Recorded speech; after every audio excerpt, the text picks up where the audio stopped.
There we go, blah blah, test test.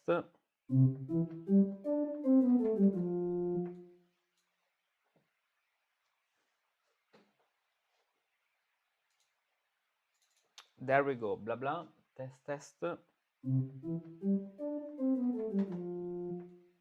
Okay.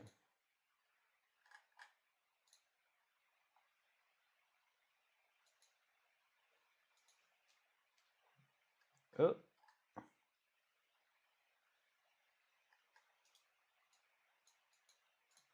Then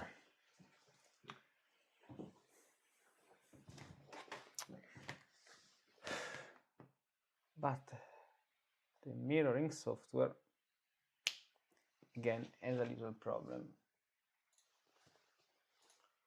Let's try the other one.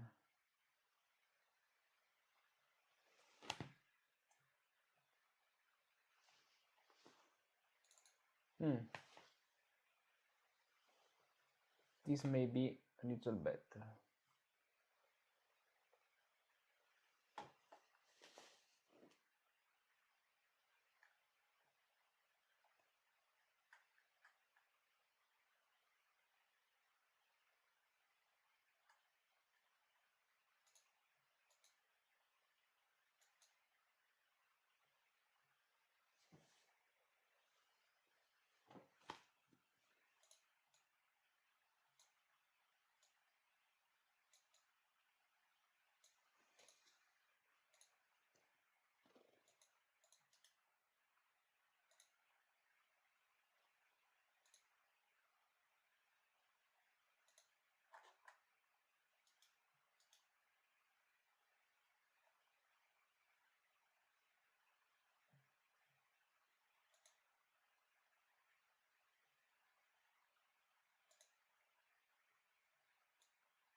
Okay, let's see this.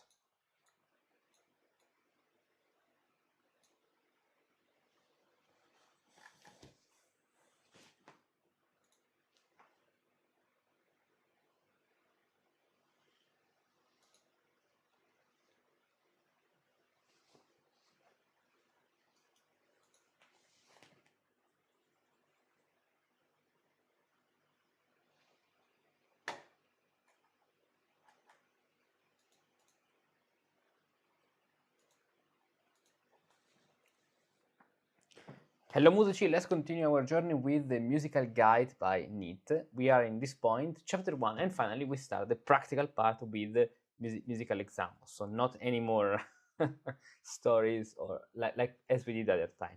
Let's go, let's continue. So here is my voice assistant, read it. Chapter 1. 1 on the etymology of the thorough bass, or why it is so named.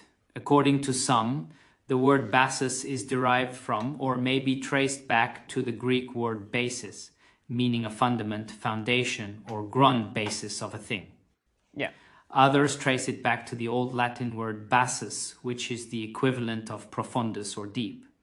When the word bassus is taken alone, it signifies the grund stem, foundation voice, in music or any bass which takes the lowest tone, regardless of whether this bass is sung or played on a violanon, bass, bassoon, trombone, or on any other instruments, as indicated by individual notes.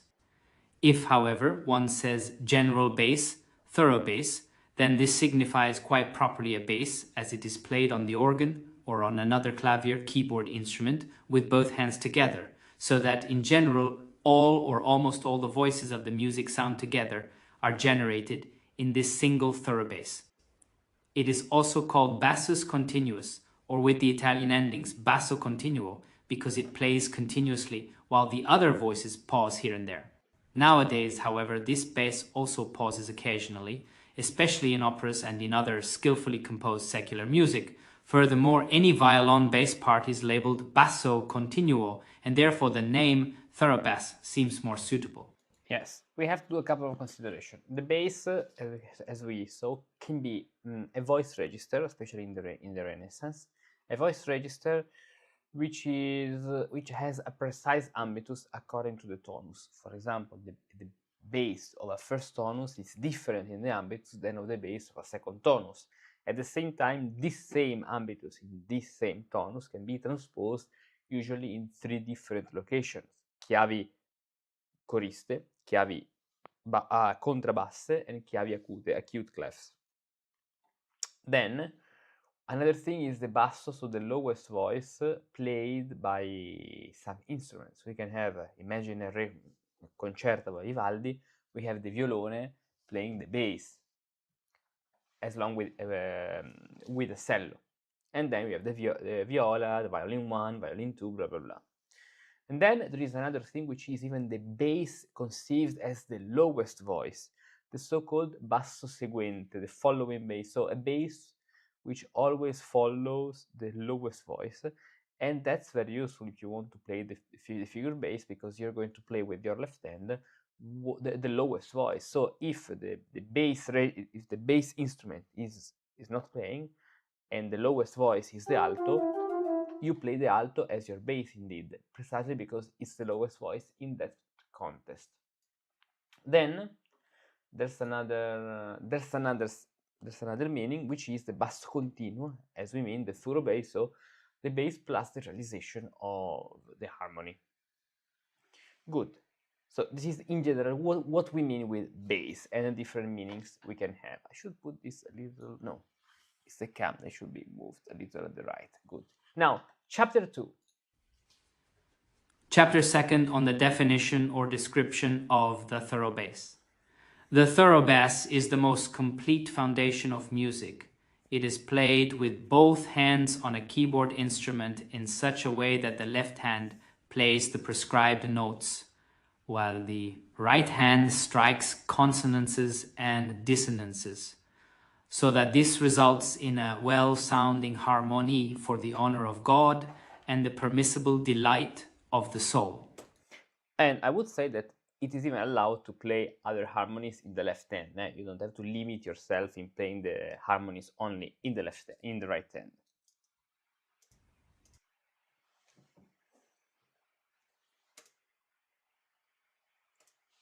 Why doesn't it work? Okay.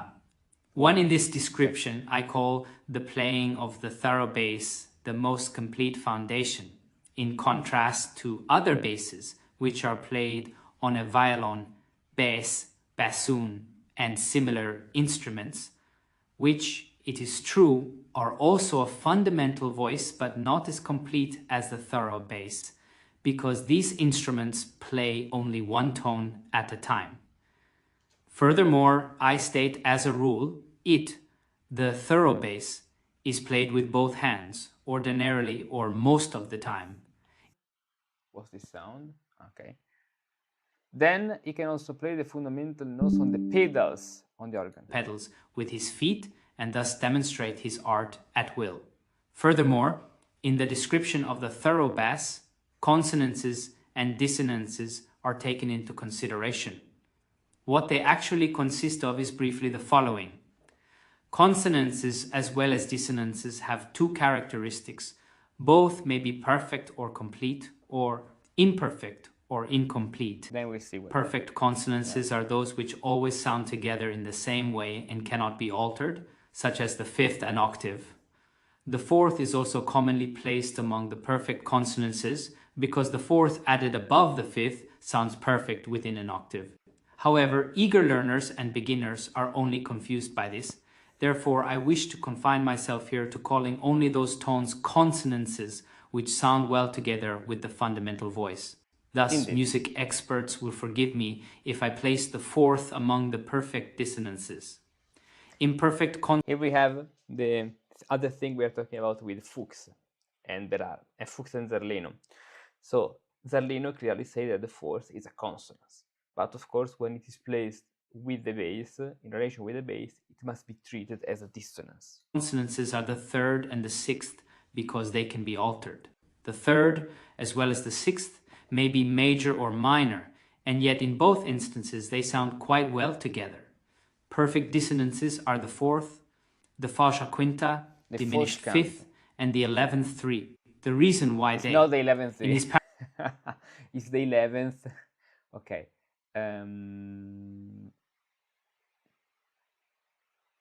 Let's see, it's footnote 3.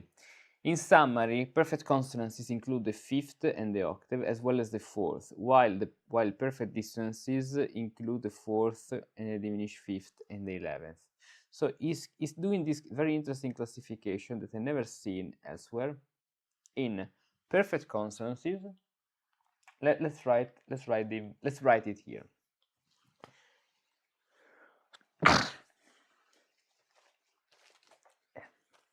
Too many sharps, and I took an accident. Too much musica ficta. In summary, so perfect consonances, they include the fifth, or better, the octave, the fifth, and the fourth, while the perfect dissonances include the fourth. It's included in both cases depending on how it is used, the diminished fifth and the 11th, which is the fourth at the end. Thus, the fourth may be considered either consonant or dissonant depending on context. The imperfect consonants, yes, indeed, this fourth is a perfect consonance when it is not related with the bass. It is a perfect dissonance when it is related with the bass. Then the imperfect consonances, are the third and the sixth, clear. While the imperfect dissonances, this is interesting. Imperfect dissonances are the second, the seventh, and the ninth. The second, the seventh, and the ninth. Would be interesting to see why you call it imperfect consonances. The imperfect dissonances. The augmented fourth is omitted from this discussion, perhaps because it is covered by the inversion of the diminished fifth, or it did not appear very often. But actually it appears. Probably it's understood as the inversion of the diminished fifth. Then a couple of things. One, in paraphrase of needs. In his paraphrase of needs, Bach jumps from this point to the text to the last paragraph of the chapter. But Bach generally omits material of more theoretical nature. In this case, a discussion of consonant and dissonant interval is omitted. Okay. Need confirms that the thorough bass is not just the bass and therefore incomplete, but encompasses the harmony, which can only be played on keyboard instruments. The thorough bass is therefore complete. So the reason why the thorough bass is more complete is because it encompasses harmony. The left hand plays the bass, which may be reinforced by another instrument or by the pedal on the organ, and the right hand supplies the consonances and dissonances. Okay. Now, the reason why so the perfect dissonances originate from perfect consonances is that the fourth is derived from the octave or the fifth, the diminished fifth from the octave, but the 11th always from the fifth. Every octave contains a major and minor. Okay, so the perfect dissonances originate from the perfect consonances is because the fourth is derived from the fifth. Makes sense, this and this classification, and the 11th from the 12th at the end. It's a fourth plus an octave. Then the octave, the diminished fifth is a diminished fifth. Let's see. Every octave contains a major. Every octave contains a major, a minor third, a fifth, and a fourth. Good classification. Good observation. Third, yes. A fifth, and a fourth. Thus, this is the octave above the fundamental voice and the fourth above the fifth. This is the fifth above the fundamental voice and the minor third. This is the major third. So we can see the octave here, but we can see as well the major third, we can see the minor third, we can see the fifth, and we can see the fourth there. So we could even say a minor sixth. Many successive fourths can be made with the help of sixths and thirds. Yeah, so we have a lot of successive thirds, so we can do the Faux-Bourdon technique this way. So we have fourths between the two upper voices and then thirds there. It also happens in all passages that fourths are set in such a way as to follow one another. The diminished fifth is composed of two imperfect consonances, two minor thirds, and it is possible to have two diminished fifths successively in triadic harmony. An 11th is a prepared fourth.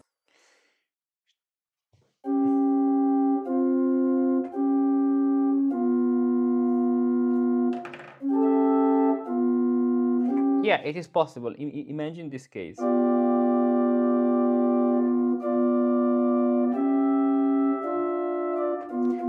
BF. No, now it disappeared. I have to find a solution with this screen sharing, but okay. Diminished fifth.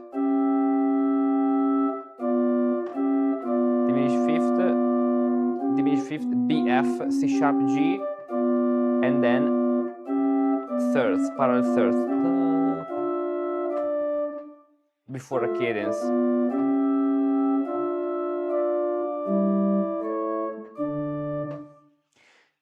Okay. Imperfect dissonances are the second, the seventh, and the ninth. The latter two are usually prepared, but not the second. However, most of the time they are derived from imperfect consonances. In addition, 2, 3, or 4 seconds, sevenths, or ninths cannot be set successively. All pieces are composed from these kinds of perfect and imperfect consonances and dissonances, which, according to whether they are well or poorly mixed together, are pleasing or annoying to our ear. The ultimate end or final goal of all music, including the thorough bass, shall be nothing but the honor of God and recreation of the soul. Where these factors are not taken into consideration, there is no true music, and those who misuse this noble and divine art for the kindling of lust and carnal desires are musicians of the devil. For Satan takes pleasure in listening to such shameful sounds. For him... Wait, where these factors are not taken into consideration, there is no true music, and those who misuse this noble art and divine art for the kindling of lust and carnal desires are musicians of the devil. So all modern musicians, I would say. This is a phrase I have to put on the wall. The ultimate end or final goal of all music, including the thorough bass, so that's a good reason to say that thorough bass should be nothing but the honor of God and recreation of the soul. Where these factors are not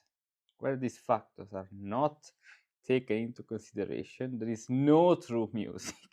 So all the modern music, and those who misuse this noble and divine art for the kindling of lust and carnal desires are musicians of the devil. For Satan take pleasure in listening to such shameful sound. So we know what to say to modern musicians. Okay. We can see that, we can imagine that it's very Lutheran in writing such things. Such music is good enough. One can see how the fourth derives from the octave or fifth, but how the diminished fifth... For him, we won't read the full footnote, they are clear things. For him, such music is good enough, but to the ears of God it is a disgraceful din. Thus he who wants to gain the grace of God and have a clean conscience in the execution of his musical profession must not bring shame on this great gift of God through misuse for dishonorable purposes. Chapter 3rd, on clefs occurring in the thorough bass. Various kinds of claves, signato clefs, can be seen in the tharabass, such as discant, alto, tenor, etc. I shall present here the common clefs in an orderly fashion for the benefit of students, such as 1. The French violin clef is written on the lowest line thus, and indicates G1, 2. The French violin clef. That's a very interesting clef. I remember someone who said that I don't remember who said this, and maybe it's better that I don't remember it, but I remember someone who used to say that the French violin clef did not exist. Here we have a source where you can see it. Then German violin sign is placed on the second line, being the same clef as above, and also indicates G1. For example, I've never heard someone call this German violin sign, German violin clef. Never heard that. 3. The discant. There is a footnote. Maybe this is very interesting. Wait. Number 1. Okay, no. It indicates G1 and probably indicates G1 is talking about the note. Or Cantus, soprano clef, is a common clef for singers and is written thus on the lowest line and indicates C1. 4. High alto or low discant, mezzo-soprano clef, is very common with the French. The clef is written like the previous one, but on the second line, and also indicates high alto or low discant. That's very interesting. It's called high alto or low discant, the mezzo-soprano clef, because indeed this is used in the alto when it's written with chiavette. Alto with chiavette, acute clef. But the same clef is used in the cantus when we are using chiavi contrabasse clefs.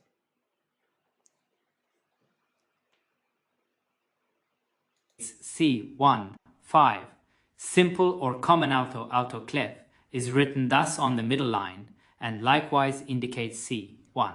6. Tenor clef is written on the fourth line and indicates C1, 7. Common bass is written on the fourth line with this clef and indicates F8.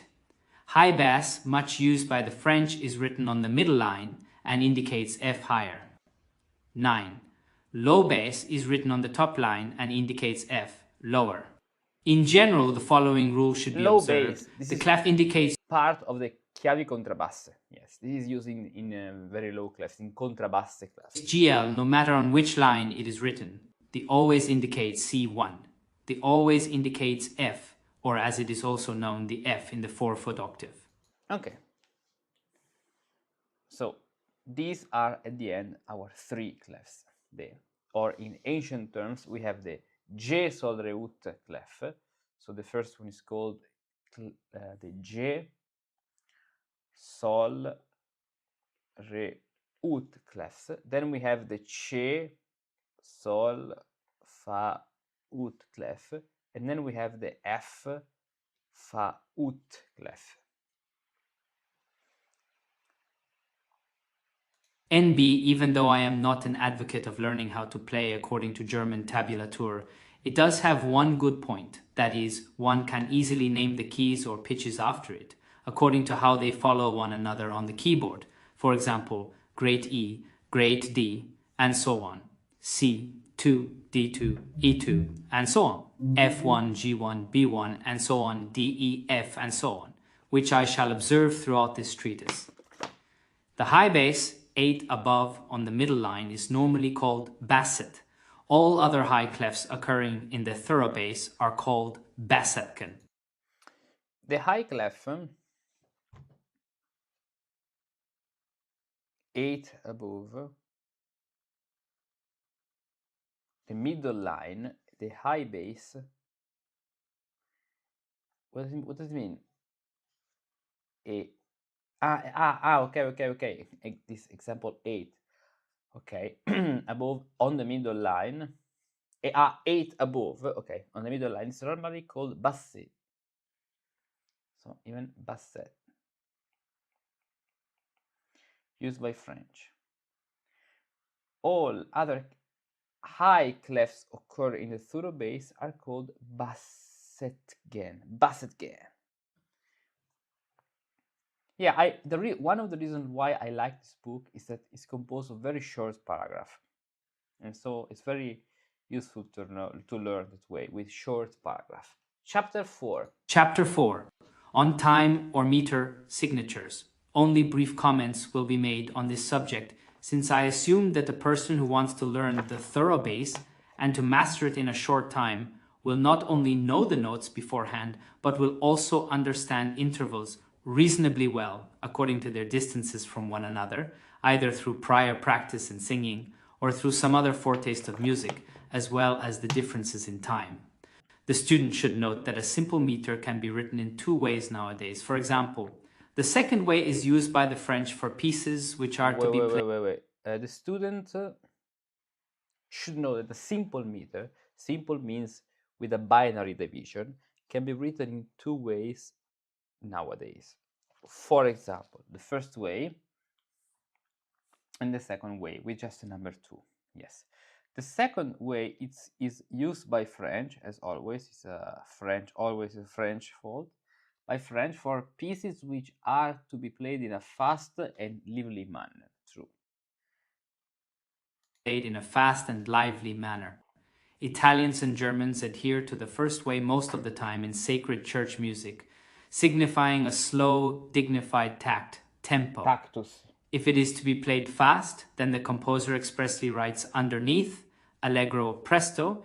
If it is to be played 1700, serre, very slowly, then this is indicated by writing adagio or lento underneath. If the piece is to be played lively and loudly, then one writes forte underneath. If by contrast it is to be played delicately and gently, then piano is written underneath. In other situations, a good master knows beforehand which pieces require slow or fast time. For example, in a French sonata, simple time in the ouverture is played slowly, in the entrée and gavotte, a little faster, in the ballo, even faster, and in the bourrée, sic fastest, in the aria, however, rather slowly. In triple. Yes, that's very interesting. So there are some forms that have their time, which is implied in the form itself.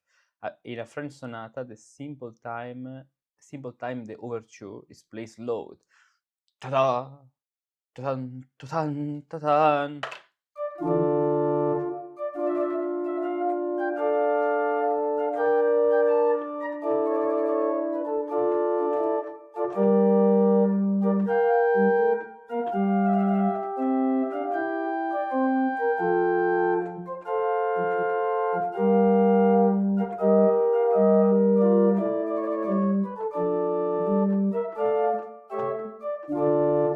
For example. Then in the entrée and the gavotte, a little faster. Indeed, the gavotte is not a so fast dance.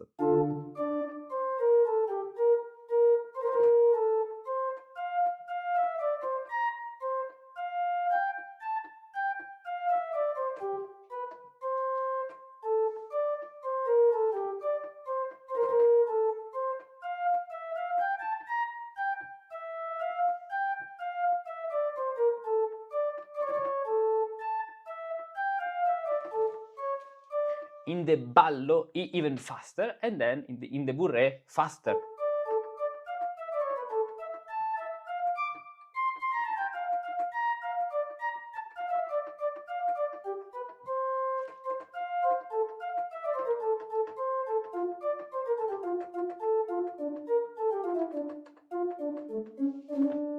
This way. In the air, however, rather slowly. Then it depends on the aria itself.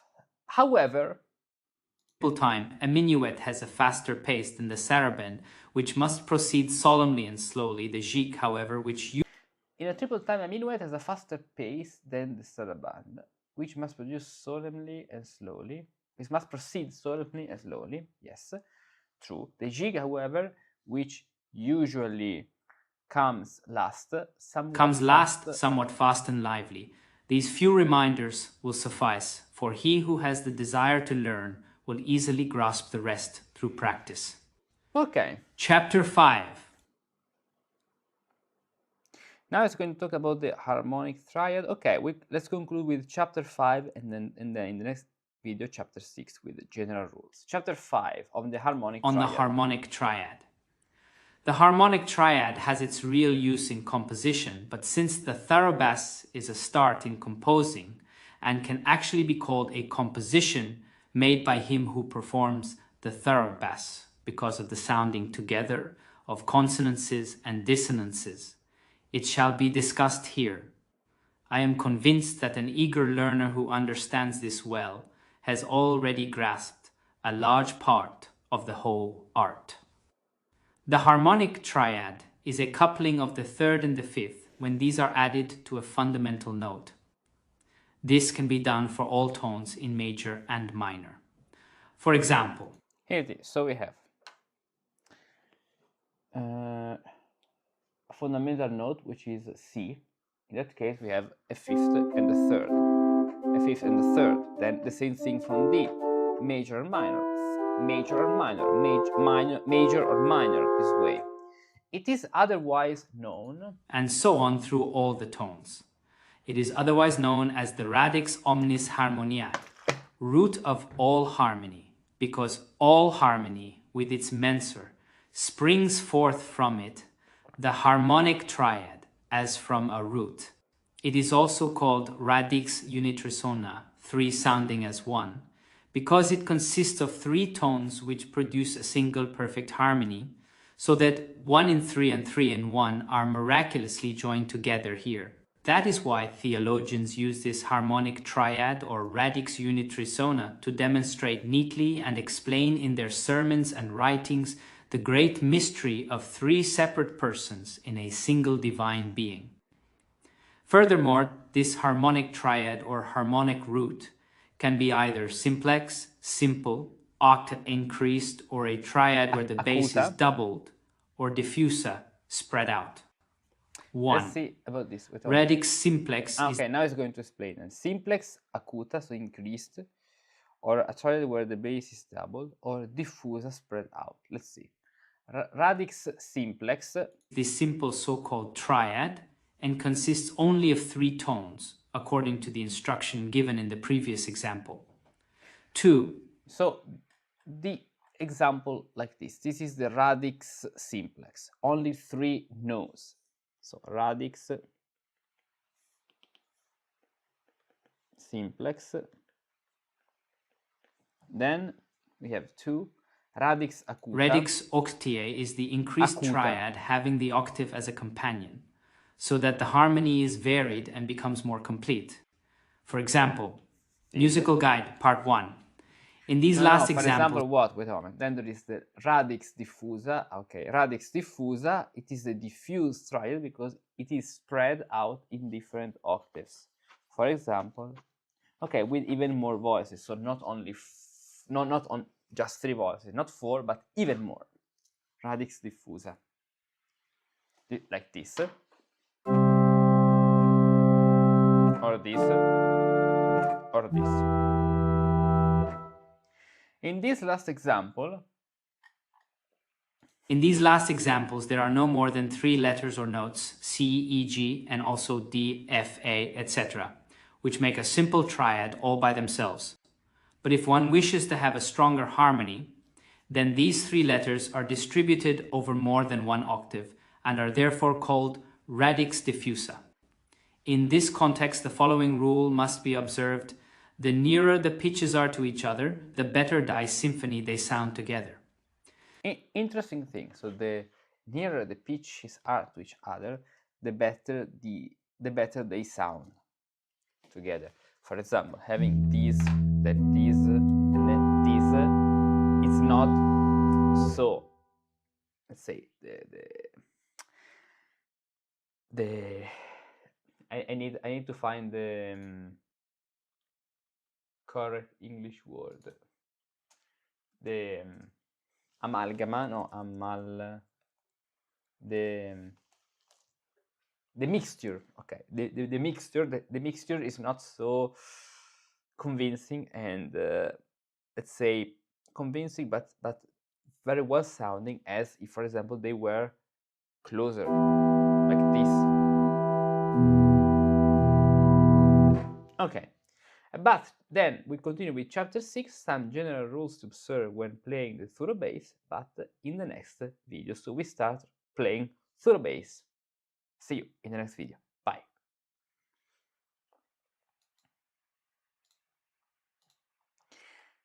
It's going to be a very nice series, because this book is very light to read, and I like the fact that there are many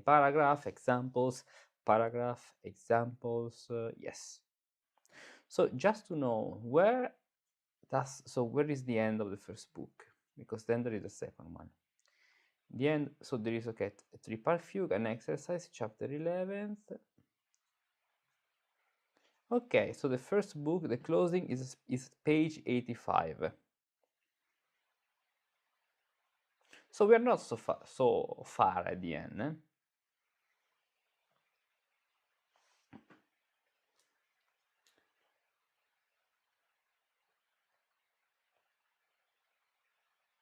Now, a couple of important things. I have to take a screenshot of this because it's very beautiful.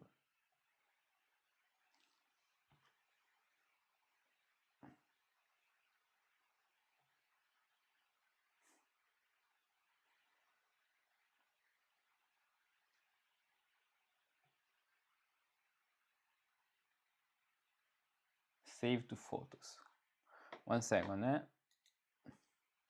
I'm here. Just want to share this to someone.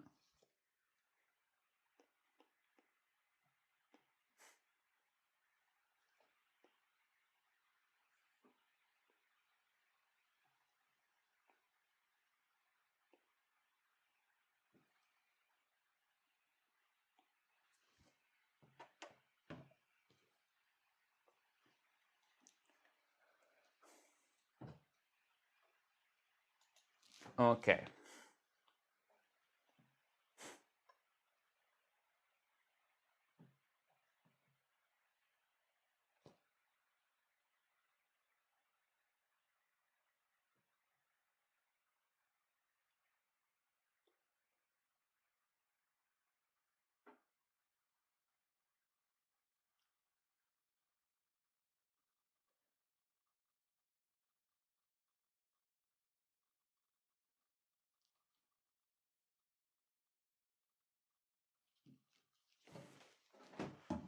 Now,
hello Musici, let's continue our journey together with NEAT, NEAT and the thorough bass, basso continuo, the first part of the musical guide. Let's continue from chapter 6. Let's go. Chapter 6, some general rules to observe when playing the thorough bass. Rule 1.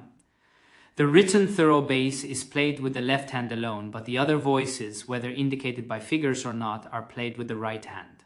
The right hand. There is a footnote, let me see. Bach changes this rather limited rule, I agree, The left hand playing the bass and the right hand playing the figures or unfigured voices. 2. The left hand may play together with the right hand the other voices as well. I agree. 1 is reminded that Neat is attempting to present the most simple and clear way for beginners to approach Turo bass playing. Neat would probably agree with Bach that the Turo bass is actually shared between the hands when played by more experienced performers. Yes, so we can play the Turo bass with the left hand as well. Of course. The right hand should stay in the 2-foot octave, or go no higher than E2, or at the very highest, furthermore, it should not go lower than an org. 6 and thirds lower may than go A or G, not than A org. So the right hand should stay in the 2-foot octave. Probably means 1 foot, 4 foot, 2 foot, and no higher than E2. Probably is talking about this, or at the very highest F. Furthermore, it should not go lower than A or G, not lower than here, the realization. So the right hand basically has this range. Rule 3. Sixth and thirds may go up and down together as often as one wishes, as long as a figure above does not prohibit this. Yes. 3. Parallel third and sixth are always good. Third is sounded along with the figures, except where prohibited by the second and fourth. Yes, that's a very interesting thing. When we have so when there are numbers in figure bass, we should always put the third, unless there is a second or a fourth. In those specific cases, for example, so we should not play the third, unless it is written. For example, we may find 4-3. In that case, it means we have to play the fourth and the third, the fourth, the third, and in addition, there's even the sixth. But these are things we'll see together. We'll make a table. I'll show you a table of a good way of understanding basso continuo after these rules. Now, rule 5. Rule 5. 2/5 and 2 octaves must not follow one another, for this is a vice and sounds bad. To avoid this, there is an old rule that the hands must at all times move contrary to each other, so that when the left hand goes up, the right hand goes down, and again when the left hand goes down, the right hand in the descant must go up. True, this rule is true. At the same time, it's quite limiting. You have to, so the expertise consists in understanding the context.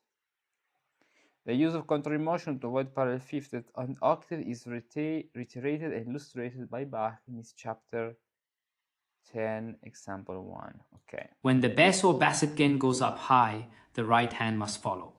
The consonances and dissonances are played along with the bass in the same octave. I'm missing something. In order to avoid 2/5 and 2 octaves, the best choice is to get help from the sixth and thus obtain a rearrangement of tones. In order to avoid 2/5 of 2 octaves, the best choice is to get help from the sixth.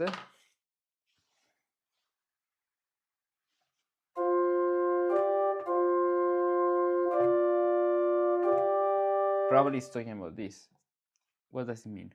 Arnold translates rule 6 as follows. To avoid octaves, 2 octaves and 2/5, the best plan is to invoke the aid of the sixth and use it in alternation. Arnold interprets, I don't know who is this Arnold. I don't think Arnold Schwarzenegger was. Arnold interprets this to mean that a first inversion triad is to be inserted between the two different offending chords. He observes that this rule would seem to apply to composition, eventually admits that it seems hardly possible that this was meant. Need is perhaps suggesting that one of the two chords in the root position be rearranged into first inversion. So, how to avoid? Probably to avoid parallel octaves, we can do this. Where we have 8, 6, 8, 6, 8, 6. Yes. And so, with the harmony, 8, 6, 8, 6, 8, and with the fifth 5, 6, 5, 6, 5, 6.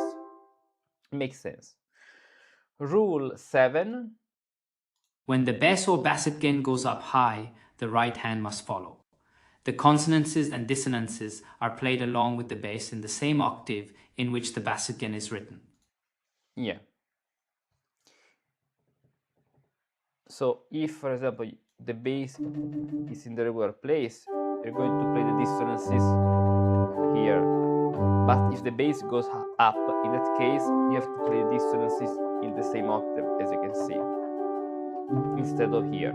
But it's because the bass is going up very, very high.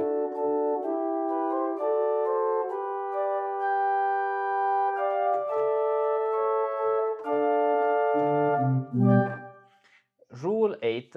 Rule 8. If the singer or instrumentalist sings or plays the figures written above the thorough bass, then it is really not necessary for the organist to play them as well. Instead, he need only play the thirds as he deems appropriate. Or, if he wishes to do something more elaborate, then he may follow his fancy. Very interesting. If the singer or instrumentalist sings or plays the figures written above the thorough bass, then it is really not necessary for the organist to play them as well. Instead, he needs only to play the thirds as he deems appropriate. So for example, if you have a 3-5-8 harmony, and if the singer is singing a third, could be very disturbing to play the third, because maybe the singer wants to play a very pure third, and you are going to have, maybe you have a Vallotti temperament on the keyboard, and the fact is that it's not very well intoned. In that case, you can play just the fifth and the eighth, and the singer will sing the third. Mi, fa, sol, la, re, mi, fa. I was singing 5, 6, 8, fa, 5, 5, 6, 8. It works. It's not necessary, really necessary, to play 5, 6, 8 if it is sung or played by the instrument. Then rule 9. In rule 9, the figures written above each other are struck at the same time, but when they follow one another, they are played in proper order. Yeah, that's a very important rule. The most idiomatic case is when this is the 6-5. If we have a note, imagine a C, where the 6-5 is written that way, this means that we have to struck the 6th, the 5th, and even the 3rd vertically with the 6th and the 5th and the 6th and the 3rd. But if we have the same notes, C, where 5 and 6 are written horizontally consecutive that way, we have to play them consecutively that way, with the addition of the 3rd, for example. Or if what's written is 6 and 5, we're going to play that 6 and 5 easy. How one should play a simple thorough bass, which requires no figures. Now, before this, I want to show you a very useful table I came up with in order to have all the figures of figure bass. Now, we can... what is Tianzi grid? Let's see. Okay. So, the basic notes in our figure bass are the octave, the 5th, and the 3rd. What does it mean? It means that our bass, so the bass, the note we're going to be playing the bass, is always 1, because it's the bass itself. So we could say that the bass is in unison with itself. Now, it's not necessary to write 8, 5, and 3rd, because if you find any notes without anything, any figures, you're going to play a 3-5-8. Then the position may change. It could be 3-5-8, 5-8-3, or 3-5-8, or 3 or 8-3-5 for sure. So, how to correctly write the figure bass? Let's say that instead of a 3-5-8 harmony, we want a sixth. In that case, it's just enough to write sixth. Why? Because we have to write a sixth which goes at the place of the fifth, and then the octave is still present and the third is still present. So if we want a sixth, we should write the sixth at the place of the fifth, and we have to write it explicitly. The same thing happens with a 6-4. So if we have this 4-6 harmony, we have to write the sixth at the place of the fifth and the fourth at the place of the third. The octave is not necessary to be written because you can double the octave without any problem. But in general, let's say that we can double always the bass without any problem an octave higher. Then let's say that we have a 4-3 harmony with a famous 4-3 suspension. In that case,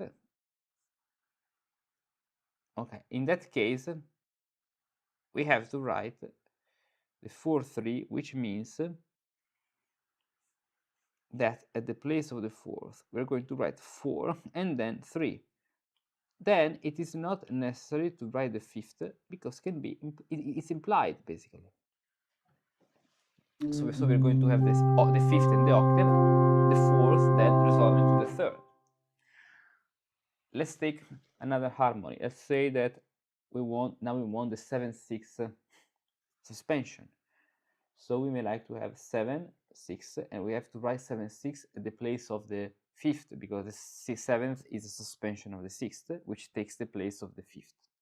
And so the third is not necessary to be written, as well as the octave, because the octave can always be doubled.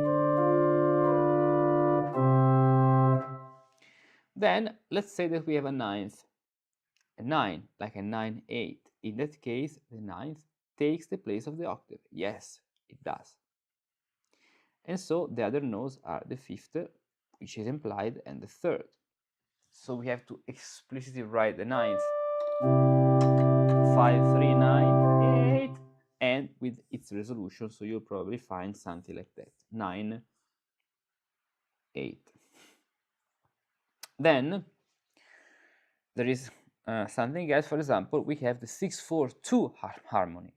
How does it work? The 6-4-2 is very interesting because we have to, so at 3-5-8, let's say 8-3-5. At the place of the 8, we write the 9th, or in that case, we write 2, but 2 or 9th are the same interval.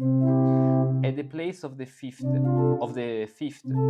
have the 6th, and at the place of the third, we have the 4th. So in that case, we have to write all the three numbers.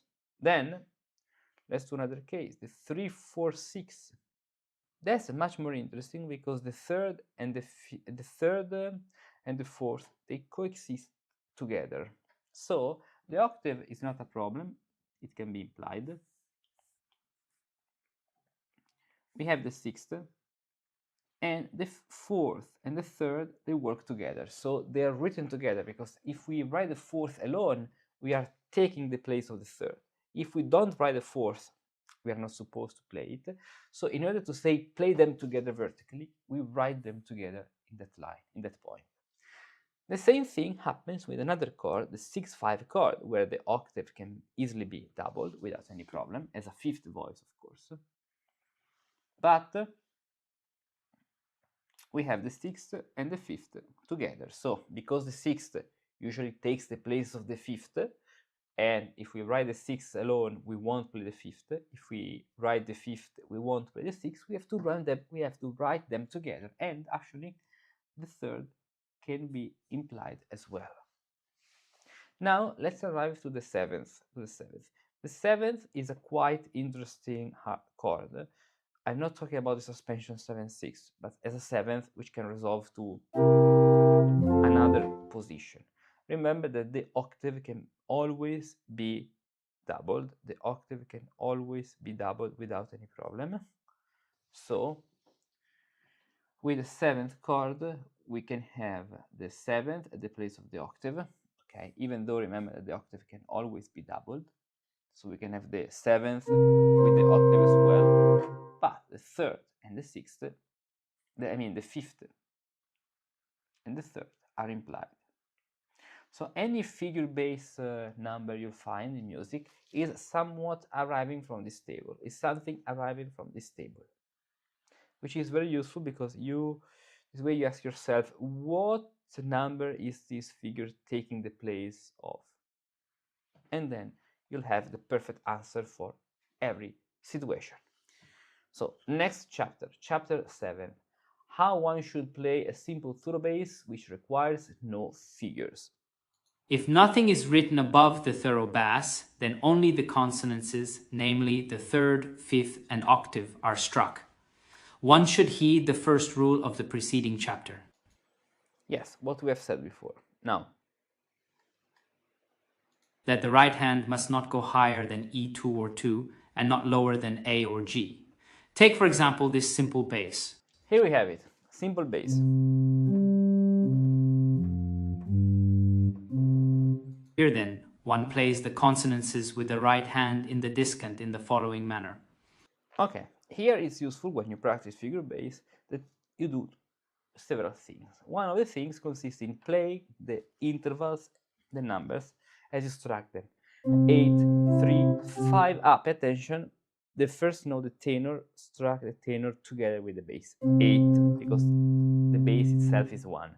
8, 3, 5, 3, 5, 8, 8, 3, 5, 5, 8, 3, 3, 5, 8, and if you sing them, it's even better. 8, 3, 5. Another thing you can do consists in playing this, and as you play, this time you play all the notes together, you sing one single voice with the interval. For example, 8, 8, 3, 8, 5, 3, 8. You build a connection in your mind between the intervals you play, the sound you hear, and the fingers. Or the alto, 3, 3, 5, 3, 8, 5, 3. Or the soprano, 5, 8, 5, 3, 8, 5. And then you can sing it with solmization. So fa, mi, fa, mi,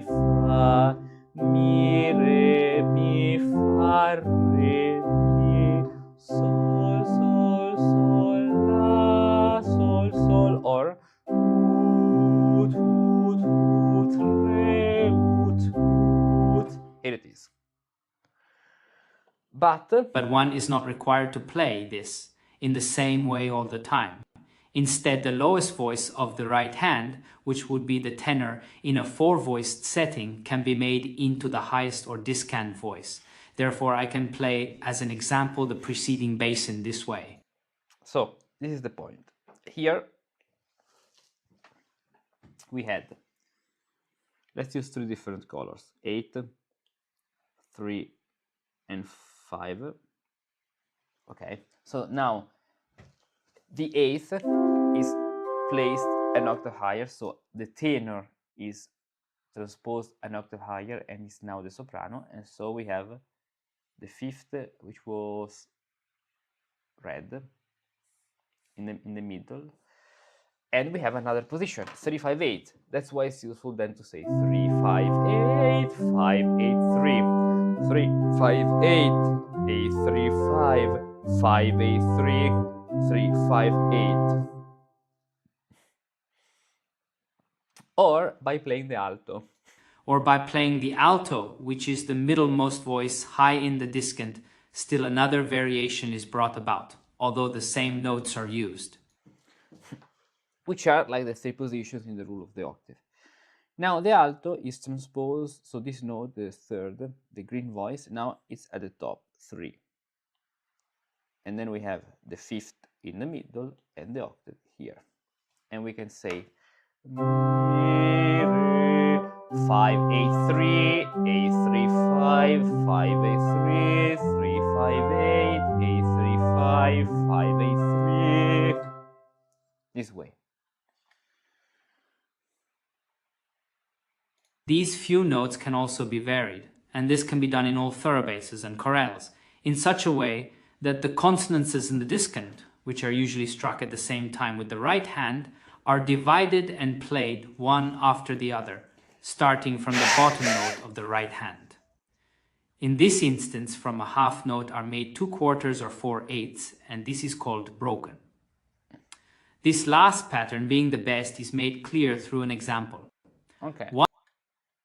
So instead of playing these 4 notes together, we can even play the broken chord.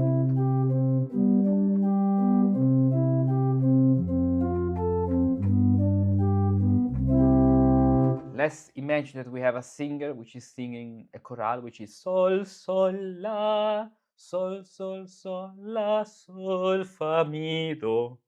Sol, sol, sol, la, sol, fa, mi, do, mi, do. This can be useful to have something more interesting in the accompaniment.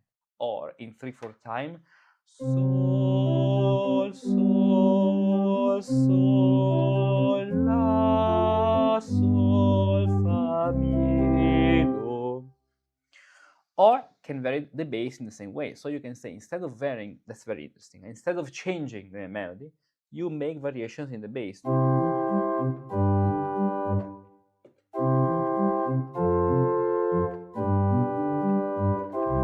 Let's say that in order to avoid problems of parallel fifth and parallel octaves, the first note is a rule, let's say a very practical rule, but the first note and the last note of a group should be the same. Why? The first note in order to preserve the correct vertical harmony, and the last note in order to preserve the connection, this connection, as if it were from the first note. This is the wisest way to do that. Then, if you do this, you have to know that you can do it because it's contrary motion. But the first time you do it, make sure that the first note of your figures and the last note of your figuration before the next chord are the same note. Do, do, do, do, fa, sol, do, fa. Or in triple time, do, do, do, do, do,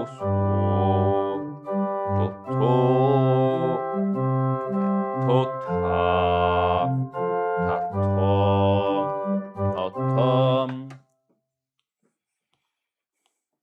this way, tan, tan, tan, tan, tan, tan. They are exactly the same within the bar. The above example, in which I demonstrated the various possibilities for playing, can be diligently followed and studied by an eager learner. I am not speaking to accomplished masters here. He can also examine how the harmonic triad occurs on each note. And if he practices this on each tone, or in all keys tonen, he will soon be skillful, although at playing the thorough bass. Yes, indeed, he will lay a solid foundation for anything that is required from any bass, be it preludes, fugues, chaconnes, allemandes, courantes, sarabandes, gigues, even minuets, and more. Showing this will be postponed until we are more skilled with the thorough bass. When I see that this work of mine pleases the kind music friend, then, with God's help, such a treatise in a second part shall soon follow. When I say that this work of mine pleases the kind of music, friend, then, with God's help, such a treatise in a second part shall soon follow. In this second part, Need illustrates how to compose all the genres here cited, with exception of the fugue, which is included in chapter 10 of the present part. Okay.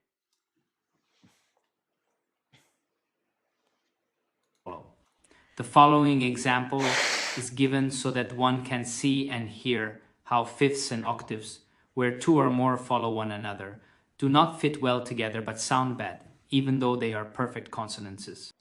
This is incorrect and false. This is correct and must be so played. So the wrong part, the wrong mistake here, it's very bad because there are parallel fifths and octaves. So octaves with the bass and 12th with the soprano, then there are 15ths, so octaves and 12th. And even that way, 8, 8, 5, 5, as you can see. Now, is there a way to do this? Yes, to fix this counter emotion, especially when the bass is rising a step. When the bass is rising a step, we need counter emotion. So the trick consists in using counter emotion. Why? This is part of another rule. I don't know if he's going to talk about this rule here. No, but I'll tell you right now. The point is that when the bass leaps up, I need a piece of music to show you that. Let's do copy and paste from this page. Copy. And let's paste it there. The point is, when we have the bass leaping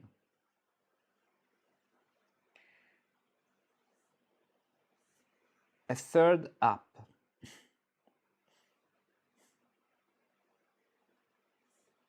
or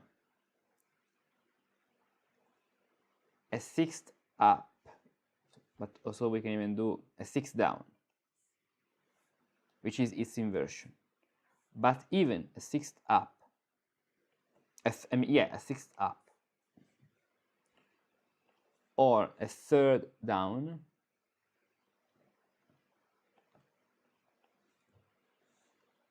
so when the bass is leaping up a third, down a sixth, or up a sixth, or down a third, and we could more easily say up and down a third, or up and down a sixth, and we are only using 3-5 harmony, 3-5-8 harmonies, we have two common notes. So the best thing to do indeed consists in keeping those two notes in the same two voices. The same here.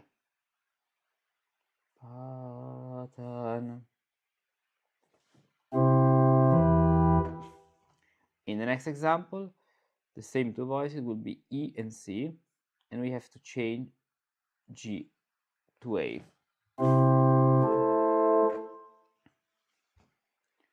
So, la, this way.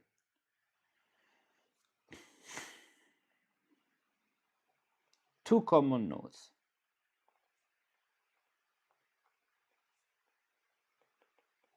When the bass leaps up a fifth, which is the same to say down a fourth,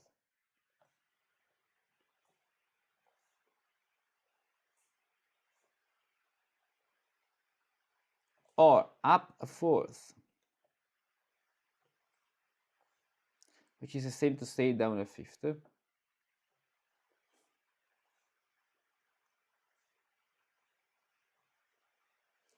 in that case,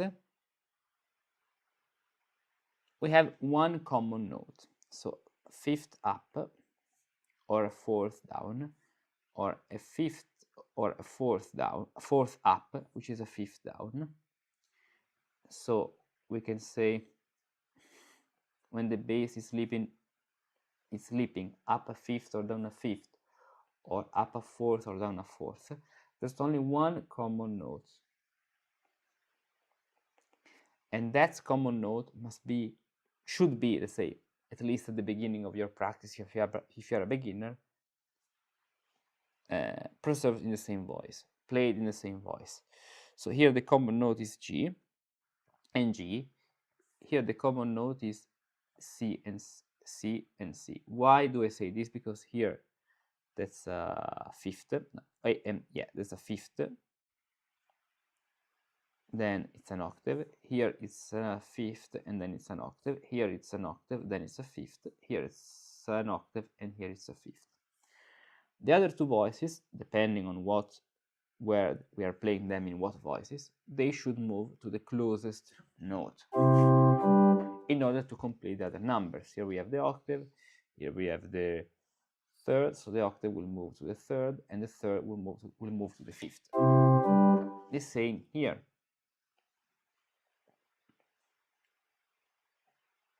Let's change the positions just to have more variety. For example, we have this in the soprano, so the third will move down to the fifth, and the fourth will move down to the third. Now, in this other example, if we imagine to have the octave as our soprano, we have the third, the fifth, and the third. The fifth will move to the third, and the third will move to the octave this way. But can even happen that way.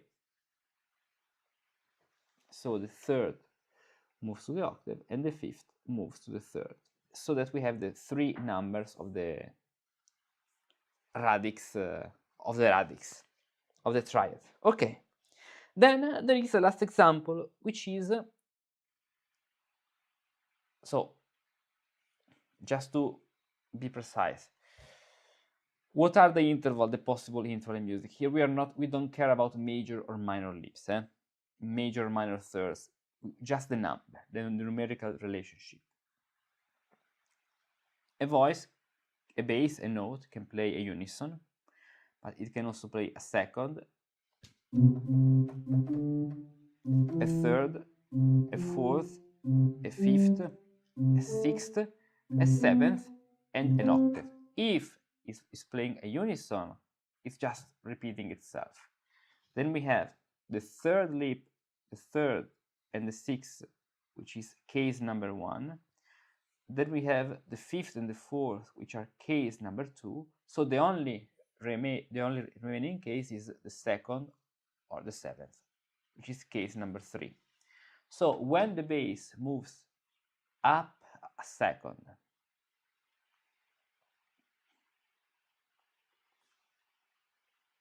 or down a seventh,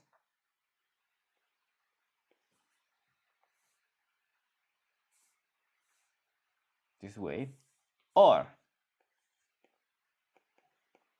up a seventh, like from D to C, or down a second, in that case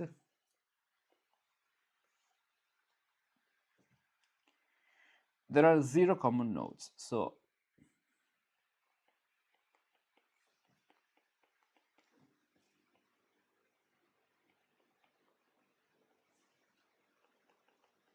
now the principle is that you should start, so it's not so often, it's not so common to find down, so the 7th leap, let's say, unless it is part of a diminution, but we are not talking about diminutions, because if I do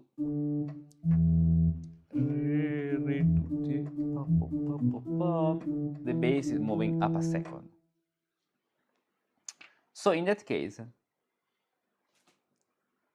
consider the up a second movement. We should do counter in motion with all the other voices, since there are no common notes. So if we have 3, 5, and 8, we must do counter in motion. Fa, mi. So the third becomes the octave, the fifth becomes the third, and the octave becomes the fifth. Here, let's say saying counter in motion is not the most correct thing, because then would be direct motion. But this, first of all, works. There are no problems in this connection. So let's say case number 1, if we move down as we did before, this works. But it is even true that in this second case, because the bass is moving down, we can even do this without any problem, because at the end the bass is jumping down. So this is less common, but can be correct, can be understood as correct. The same here. So this is second up and then seventh down, not so often used. Here we have to start from the second down. Yes, this is not the best example because we have the diminished triad, so let's do this. Redo. Okay.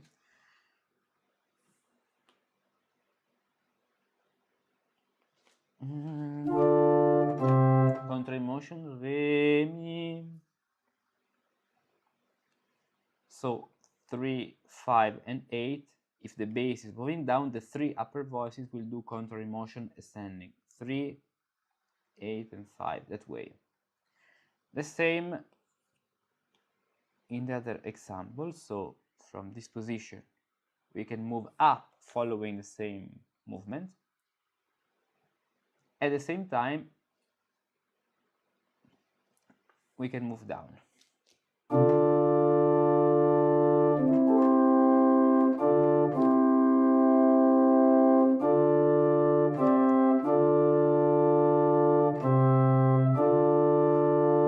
So if we want to do true contra emotion, we should do the following thing. Someone could say that D to C and D to C, they're parallel octaves, but no, they're contra emotion, as you can see. So even this could be acceptable. And that's the seventh up lip. Good. So now with this knowledge we can better understand why. So what's the origin of these mistakes? Here the bass is leaping down, so it's, of course, if you leap down with the same leap of the bass, you'll make a mistake. The second line is correct, so this is the best way to play it. Indeed, we have contra emotion here, look, followed by another contra emotion, and then even here actually there's contra emotion. He didn't mark the mistake, but these are other consecutives, parallel fifth and parallel octaves, G to A and C to D. Indeed, there is contra emotion here as well. And the final resolution. Here it is. Now, in the next video, we'll continue our journey with chapter 8 on the figure thorough bass. See you.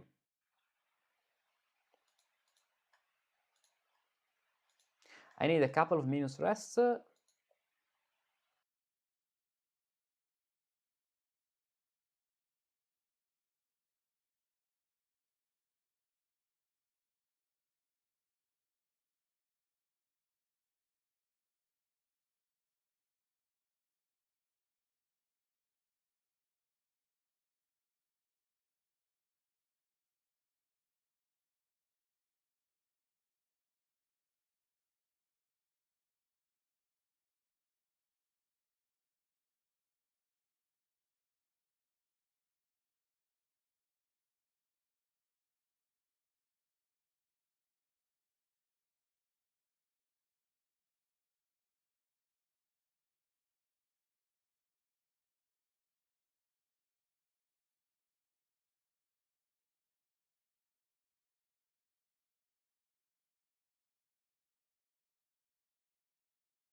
Hello Musici, let's continue our journey with Neat, and we are in chapter 8. So, on the figured thorough bass. Let's go. Chapter 8. On the figured thorough bass, where a sharp is written before a note Rule in a 1. given bass, Where a sharp is written before a note in a given bass, the sixth and the third are always struck with this same note, even if the sixth is not written expressly above the bass. Interesting. That's a very important rule because it means that when we have a sixth, when we have a sharp, we have to struck the third and the fifth, even if the sixth is not, the third and the sixth, even if the sixth is not written. This because it's a mi. Of course, we are talking about accidental sharps, not a sharps which arise because we are in C sharp minor, okay? 6.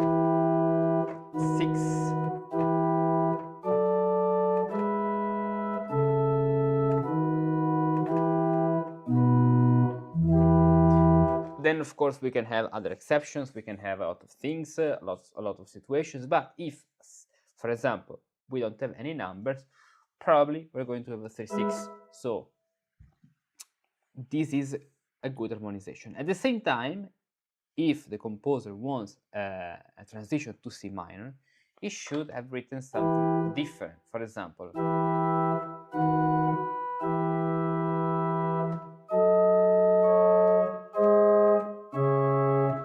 in order to make the cadence to C sharp minor, the composer should write the major third.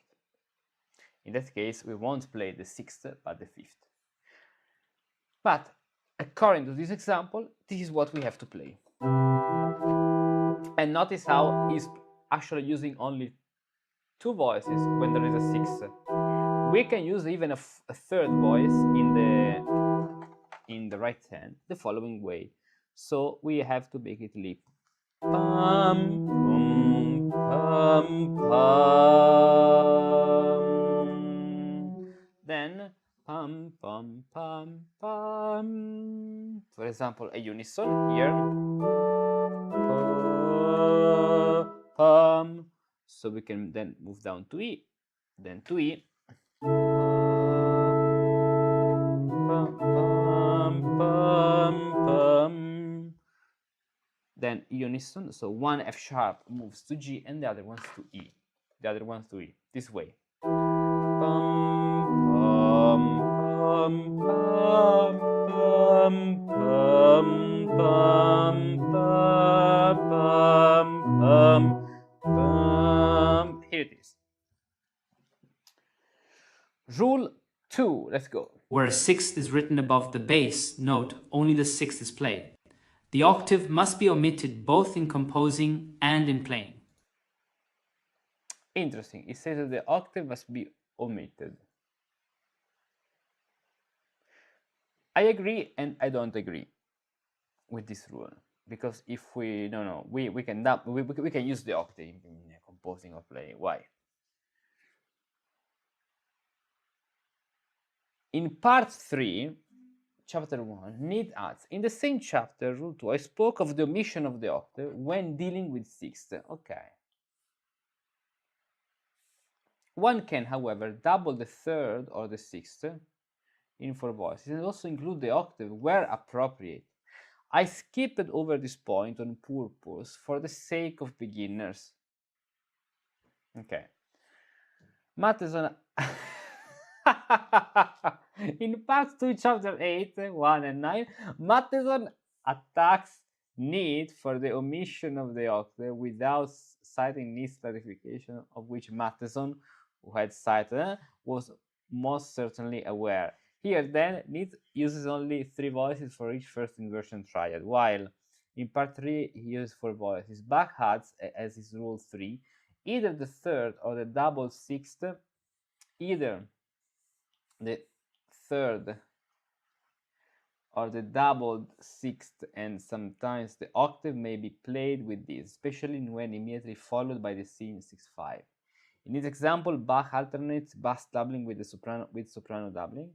Si spitta, Bach, blah, blah, blah, blah, blah, needs. Okay, where a sixth is figured over the bass note, one takes no more than the third. in addition.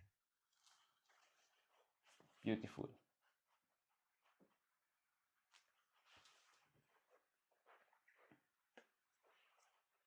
Matheson attacks need.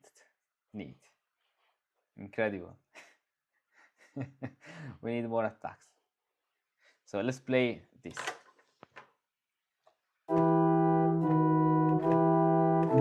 Indeed, we have 3 and 6, 6 and 3.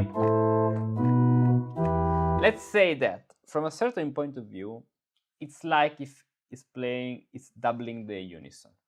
It's doubling something with a unison. And this makes sense. If you imagine a unison, then it will work even with E here. But if you want something which is better with a more full harmony, we can say this. This is what we should do.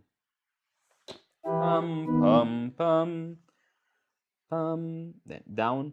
Pum pum pum pum pum pum. Here the unison makes sense because we have to reach this sharp. Here the unison is not the best, so doubling the octave is not so wise because of we would have parallel octaves. In that case,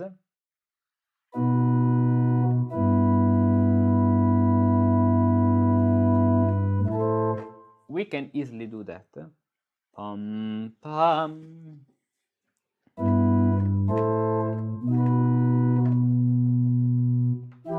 Yes. Rule number 3. Rule 3. The sharp sign indicates the major third 3 if a sharp is written above the A, then the major third C sharp must be struck. For if nothing were written above the A, only C1 natural should be played. In contrast, if a flat is written above a note, it means that the minor third must be struck, namely D sharp, E flat. All of these signs must be carefully observed.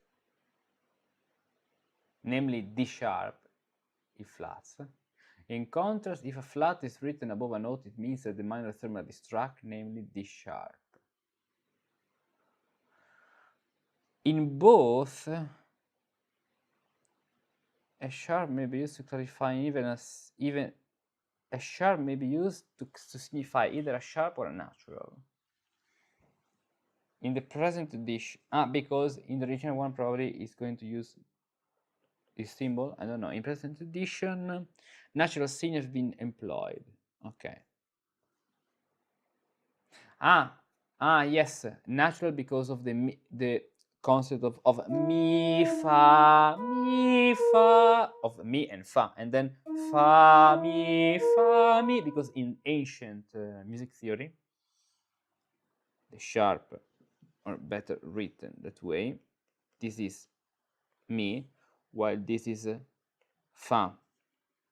So we have mi, fa in the tenor, then mi, fa. Then we have fa, mi. Then we have fa, mi, rising. Okay. Mi, fa, mi, fa. Fa, mi, fa, mi, fa, mi, fa. Then you could notice how he's using only 3 voices here when there are the 6th, but we can do this and this. If we want to add the 4th voice, we can do counter emotion. So when the 2 upper voices they go in parallel 6th, we can do 8, 6, 8, 10, 6, 8, 10, this way. Then everything, so rule number 4. Rule 4. Everything marked with a sharp is called major, such as 2, te, 4th, 3 dedu, 6 dd, 7 ye, or with a slash 2, 4, 3. It's reading with this, it's kind of giving an interpretation to this scene. So everything marked with a sharp is called a major, such as a second with a sharp, a 4 sharp, 3 sharp, 6 sharp, 7 sharp, or with a slash here, and 7th. Whatever is signed with a flat is minor, such as this way. Bach includes this as rule too, but does not include the possible figure-based symbols. Without providing an explanation, Arnold changes. Okay, we'll see. Now, this means major fourth. Remember that the major fourth in the ancient theory is the augmented fourth. Then the major sixth. The fact that there is the 6 with a slash means major, so we have to rise up a semitone. On the other hand, the flat indicates minor. In that case, the flat is written, but B flat is present in the key signature, so it's like a courtesy indication. You should play it flat as well. It does not mean, that's very important, that you have to add one more flat. No, it indicates that it's minor. So we have, if it's already flat, it will be flat as well.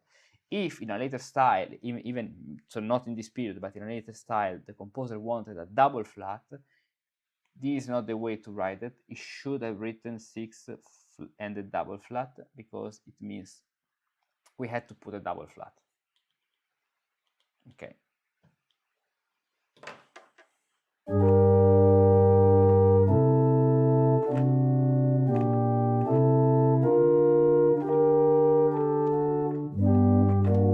And the cadence. How to continue with 3 voices? This way. I mean 4 voices in total, 3 in the right hand. We can move down, control motion. Then we need the 6th, because 4/2 works with addition of the 6th. Then we can have the octave. The octave could leap, I mean the 6th. I meant the octave between the two with the soprano, but it's a 6th moving up to an octave here.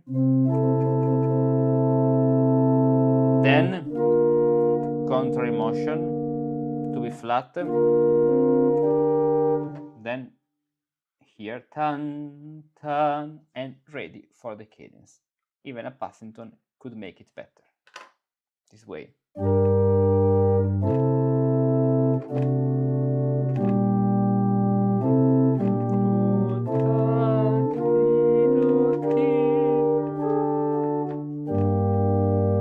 Okay, rule 5 of figure bass. Let's go. Rule 5, where B flat follows A, F follows E, C follows B and back again, A follows B flat, E follows F, and B follows C. Then the 6th is always struck with A, B, and E, whether it is indicated or not. In other words, it's saying that when there is a semitone, because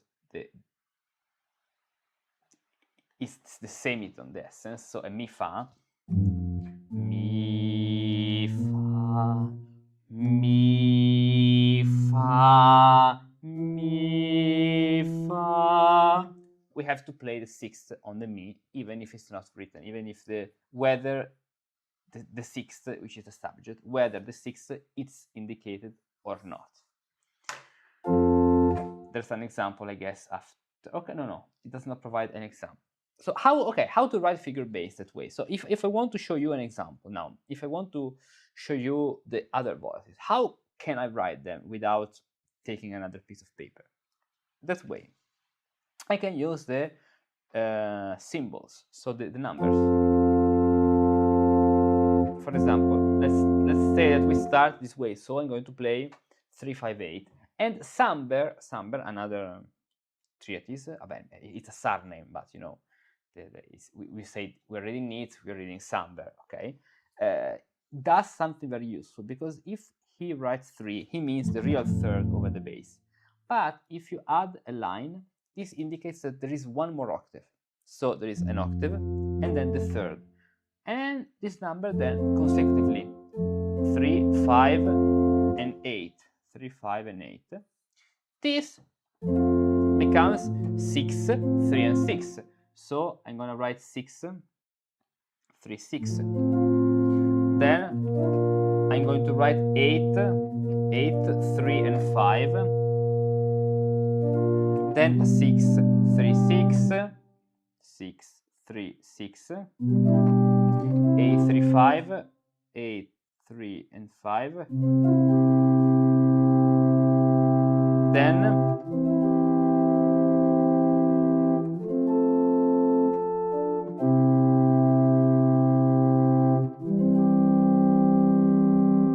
here 3, 6, and 3, 6, 3, 3, 5, 8, 3, 5, 8, 5, 8, 3, 5, 8, 3, and 3, 5, 8. That's a very useful way to write figure-based numbers. Something you should learn.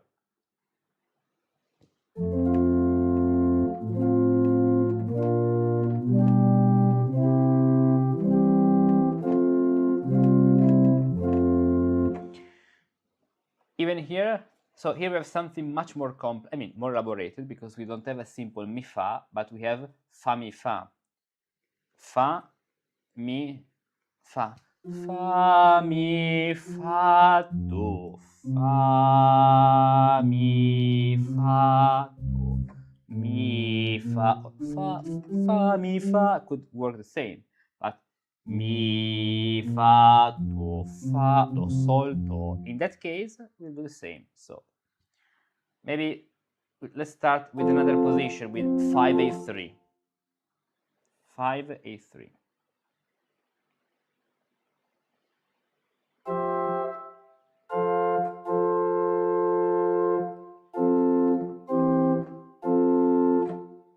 Five and 3, which becomes 6 3 6.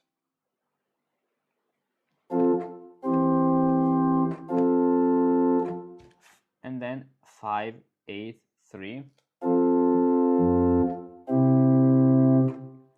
Then we keep the same. Then 8 3 5. 6 3 6. 6 3 6. Sol sol sol. 8 3 5. We keep it as it is. Then here becomes very interesting, because we're going to double the bass in the soprano, so Walter Piston won't be so proud of us, but for us it's a compliment. So we have 3 8 3 6 and 8, 3 6 and 8. Of course, if we do this, they are parallel octaves, so contrary motion. 3 6 8, 8 3 5, 3 5 8, 5 8 3, and 3 5 and 8. That way, 3 5 and 8. Good.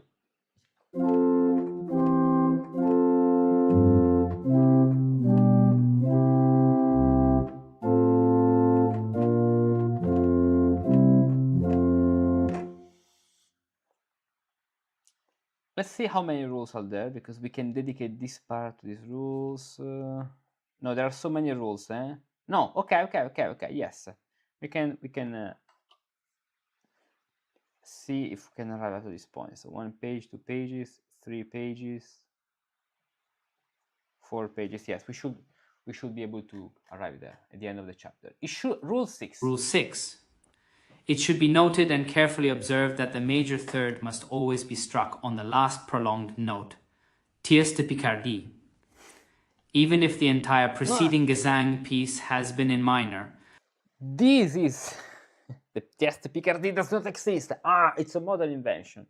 I mean, in that period, they didn't call it that way. It's something which appeared in one of the encyclopedias, you know. It's always French fault, you know. So we'll do a red cross. It's just because the composition will ultimately conclude in major. There is a footnote, let's see.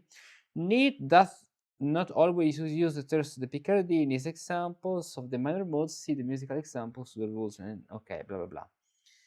but because it's more perfect. The major third, the proportion of the major third is much more perfect than the one of the minor third. The composition will ultimately conclude in major. So, for example, let's start this way with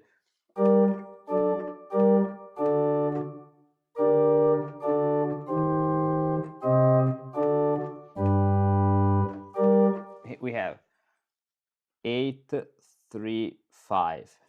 Then we do 6, 3, 6, or let's change the position, 5, 8, 3. That's very beautiful.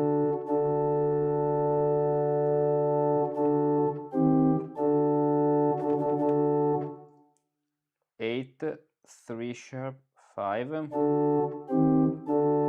But then this way we do parallel. That's very dangerous. This position is very dangerous for parallel.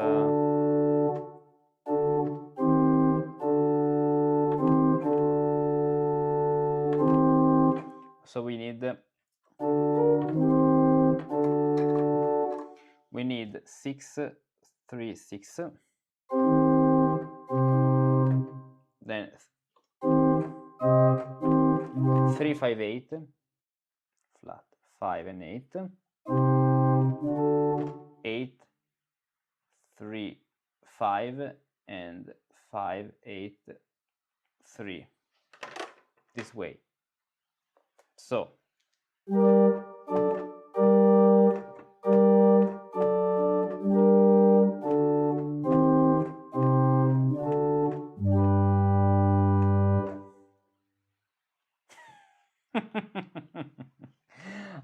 I'm very well aware. I am very well aware that French composers do the opposite regarding the final chord, but not everything is good simply because it originates in France or has a French name. Otherwise, the disgusting epidemic called the French disease would soon be held in high esteem as well. I love this part. Oh my god, I love this part. Otherwise, the disgusting epidemic called the French disease will soon be held in high esteem as well. I love this part, but not everything is good simply because it originates in French, indeed. Or as French name. Here, let's say, this is the highest point of that book. This is the highest point of this book. This is I have to take a picture and then a screenshot. This is the highest point of this book. The most beautiful. It's amazing, incredible. Save to photos. So that's the reason why we study this book. It's beautiful. Incredible. I love Ripple for his things and Nice as well. Now, rule number 7.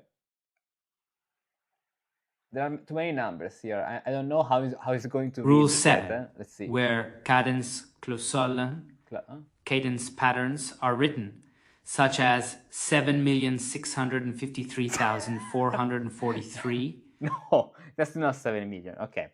When cadence clausule, cadence patterns are written, such as 7/3, 6/4, 4/5, and 3, or also they are called syncopation, suspensions, because they are joined together and interwinded. Sometimes these are simple set as 7/6/5 or 3/4/4/3 or sharp 4/4 sharp, but are played completely as if they were written out in detail. That's very important before. That's very important, as mentioned above. So this is the complete numeration to remember. Then we'll see them in the examples here. With whole notes, the cadences are written in this way. Okay. With whole notes, 3/5, 6/4, 3/5, 6 4 2 6 4, then there's a 2.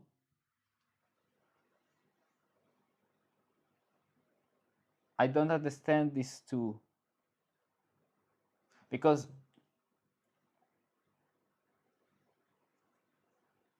with whole notes 7 3 6 4 3 5 7 3 6 4 3 5 6 4. Okay, we'll see. Probably this is a bunch of intervals connected, but they should be separated somewhere. By the way, in this case, nothing is prepared until the end. Arnold translates this as no intervals are held over from the previous chord till the end. But let's see. This is what we call the double cadence.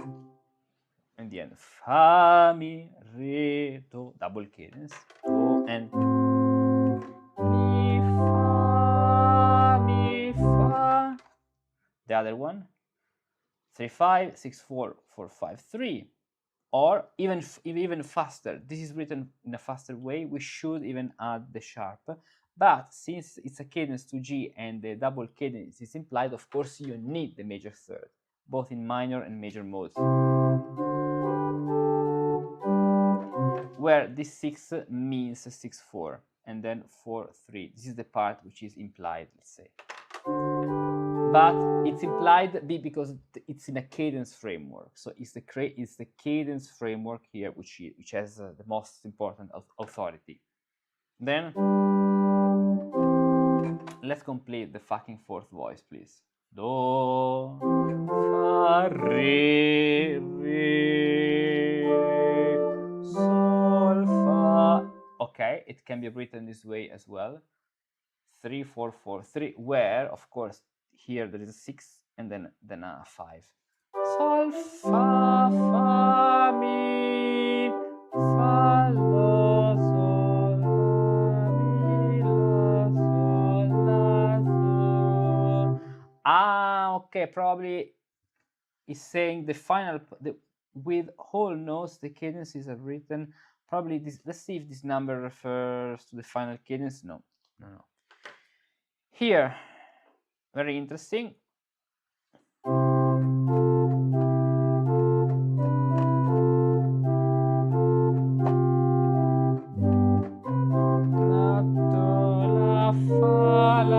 I would place a fa super la, actually, here, a B flat. Fa, la, re, mi, fa, fa, mi, re, mi, do. Many double cadences in succession. Tan, tan, tan, tan.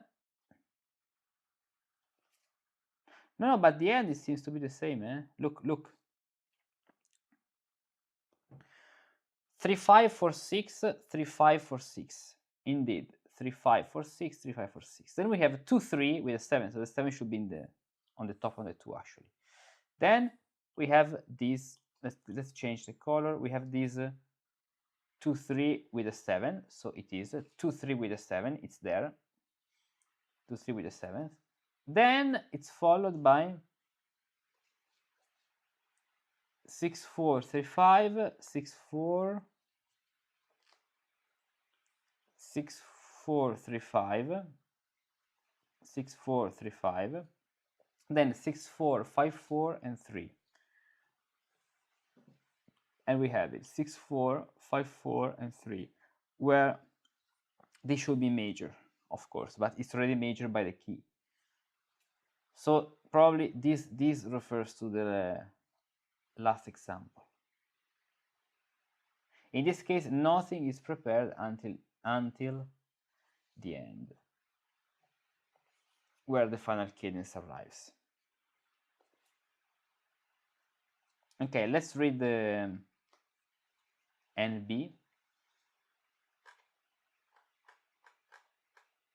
NB liegen oder zuvorliegen, lying or lying before, means the following.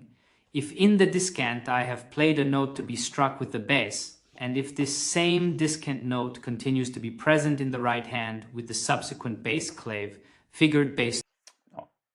If in the discant I've played a note to be struck with the bass, and if the same discant note continues to be present in the right hand with the subsequent bass clef,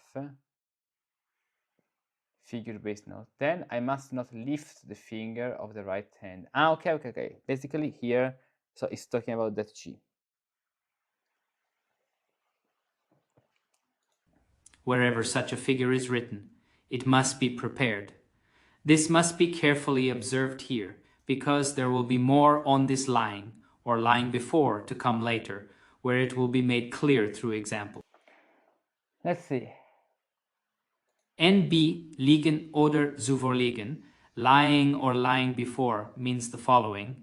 If in the discant I have played... So in the discant, the subject is the soprano. ...the note to be struck with the bass, and if this same discant note continues to be present in the right hand with the subsequent bass clave, figured bass note, then I must not lift the finger of the right hand. Wherever such a figure is written, it must be prepared. This must be carefully observed here, because... Probably it's talking about this 5/4. We don't have to repeat it anytime, otherwise it will be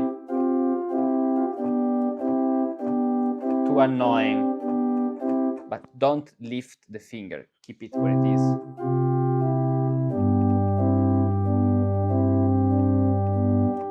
Especially on the organ.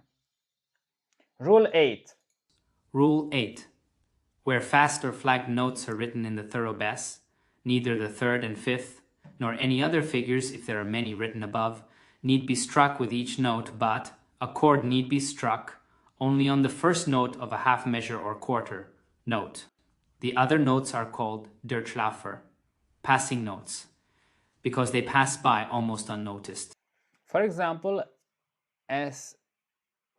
at first the bass is written very simple. We have a very simple bass.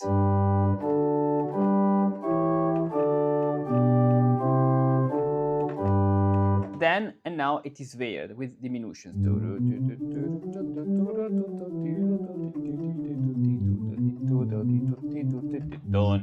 Here you're going to place the harmony only on the most important notes. This way.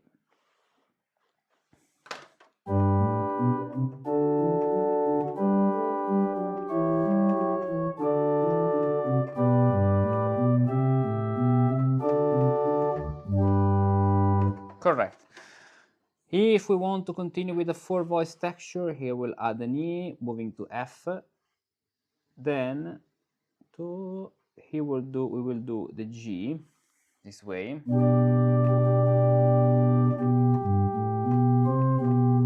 Where this G moves to C actually, and D moves to G that way.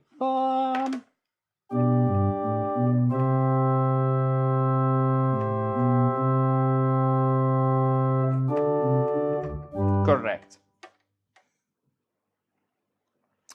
8. Lying or lying before and present in the hand all refer to preparation. Therefore, will hereafter be translated as preparation. Bach describes preparation in his Rule 6. A note is played in the discant part by the right hand and then is held in the right hand over the next figure. No. A note is played in the discant by the right hand and then is held in the right hand over the next figure's bass note that follows. For more on preparation, see Rule 9 in the present chapter. Okay. That is how discant is played with all fast basses. If a solo occurs in the therabass, the organist must play a more complete and elegant version than if voices and instruments were playing along, assuming that this bass above is a solo, as it is called in a given composition, i.e. it is played alone. Then the discant is played in the following manner, and usually in thirds, really tenths, because this makes a lovely harmony. So he's saying This is how a dissonant is played with all fast basses. If a solo occurs in a thorough bass, the organist must play a more complete and elegant version, for example, using parallel thirds or actually tenths.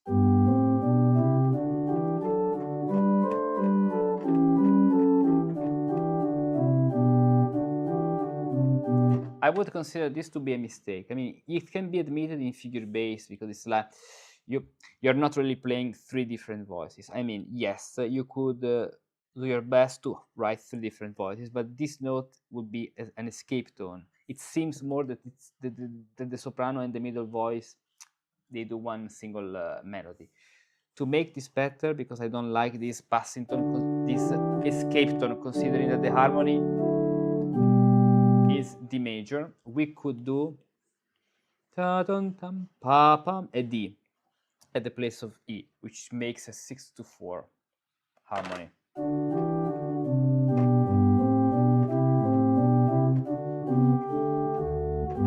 Pam pam mi fa, and I would add a suspension. So mi fa 4-3 that way. As you can see, there are parallel tenths, but the reason why it's showing that is for the sake of beginner, I guess, so that there are parallel thirds. So at the end, when you're playing figure bass, it works.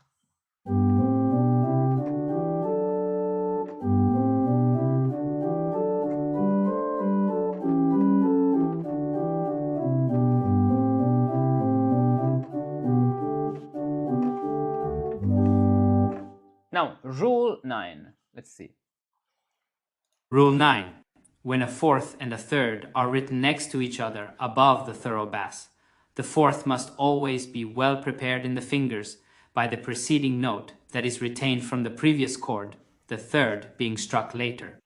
N.B. That the fifth is always struck at the same time as the fourth and the third, whether it is written above the bass or not, 4-3 or 54 AL.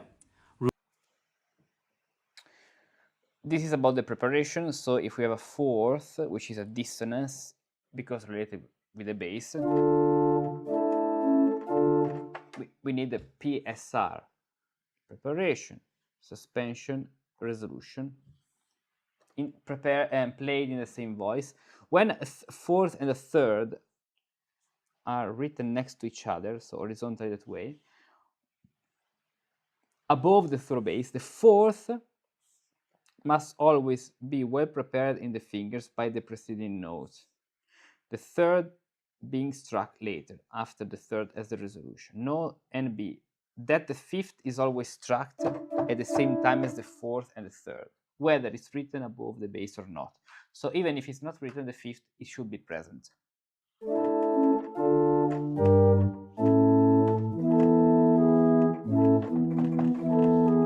Because it creates that 7-6 or 2-3, which is the main essence of the dissonance. Remember that a dissonance and even a suspension is something happening between two voices, even in a multiple voice section elaboration. Here there is a 2-3 suspension between the two middle voices, and here there is a 7-6 suspension.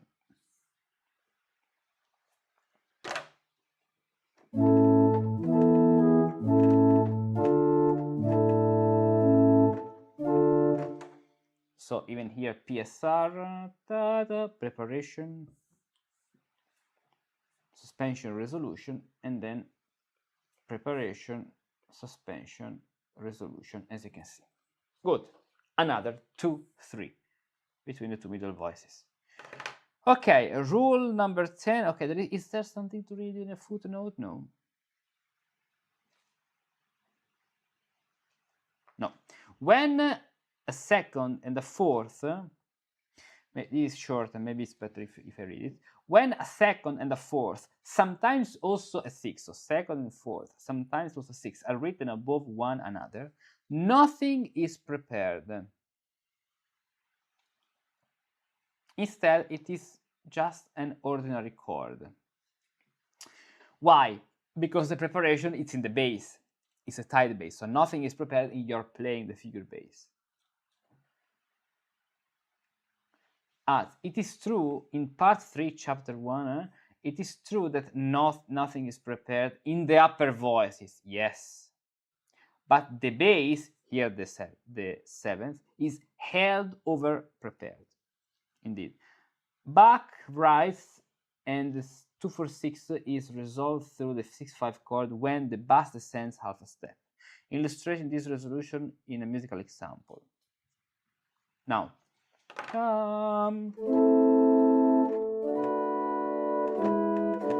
Bach wanted this to resolve into 6-5, but here is doing 2-4-6, 6 with a sharp, with a slash means sharp, 6, but we can even add a diminished fifth as well with a D.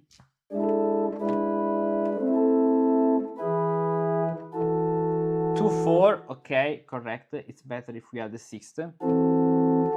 We have a better harmony.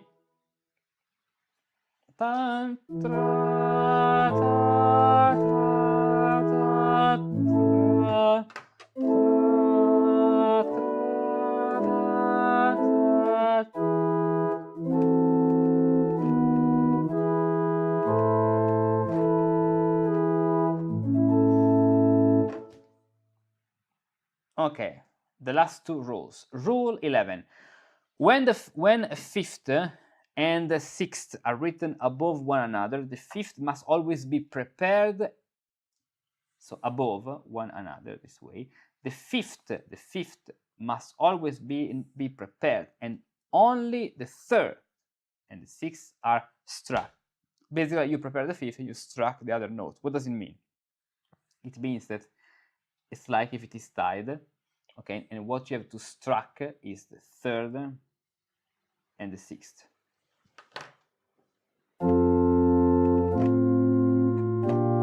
So it's like if need is imagining a unison at the end here, but could even work if we rebeat the A.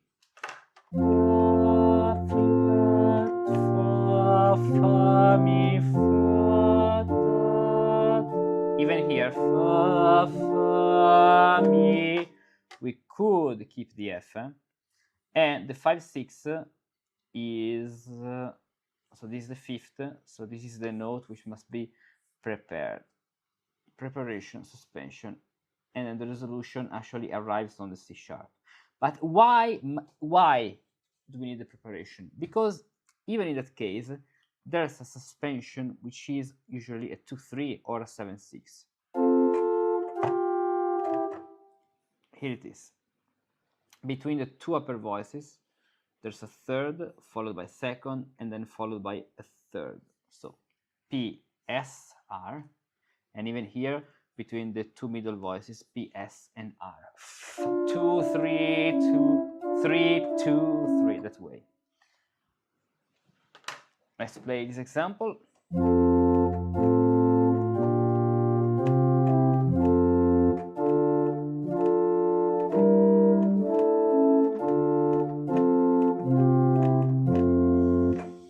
Then, where a fifth and the sixth follow one another. So in the previous case, the previous rule is about the sixth and the fifth vertically. This rule is about the fifth and the sixth written one after another, so written that way. When they're written one after another, the fifth must always be prepared first. When the third, then the third is added on the beat, and the sixth follows 5-6. Bach includes the octave, the third and the octave. Yes, are struck together with the bass and the sixth following. Now I'll show you why. But if it is in the reverse, that is the sixth stands before the fifth, then nothing is prepared, but rather it is played as it is written, 6-5. Probably the following example, yes, 6-5. But clarify this rule. That is, 3, 6, 8 are played with the bass, and then the fifth follows. The sixth may be doubled, omitting the octave, and the sixth may be doubled, omitting the octave, and only the third employed. We have to see case per case. So 3 voice is very clear. That's what we call Monte 5-6.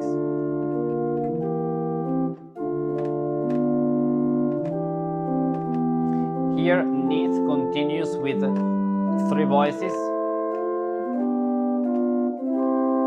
sol, fa, mi. Of course, here is adding other notes. Sol, fa, mi. The sixth of the octave means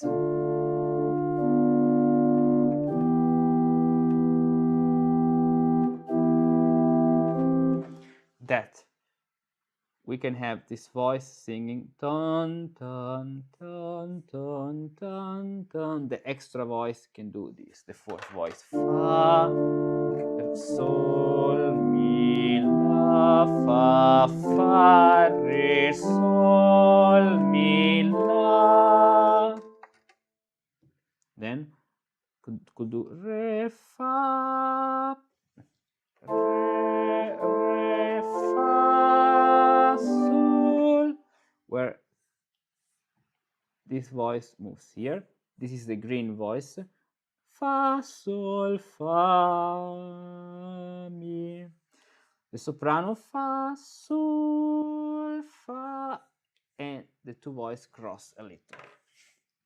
If we want a perfect four voice harmony part. Then ta, ta, here E moves to G, and we come back to our original order. Ta, ta, ta, ta. Another note can be added here. La, sol, fa. In that case, in order to have a perfect voice leading, we should have la, sol, fa moving here, and then fa, sol, la. They cross again and they return in their original position. So that we have a perfect four part voice leading.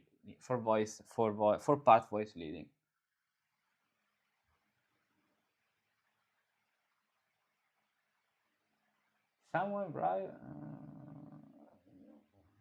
Well, I don't understand the comment. But I'd like to better understand what's written. Ask ChatGPT. Let me see.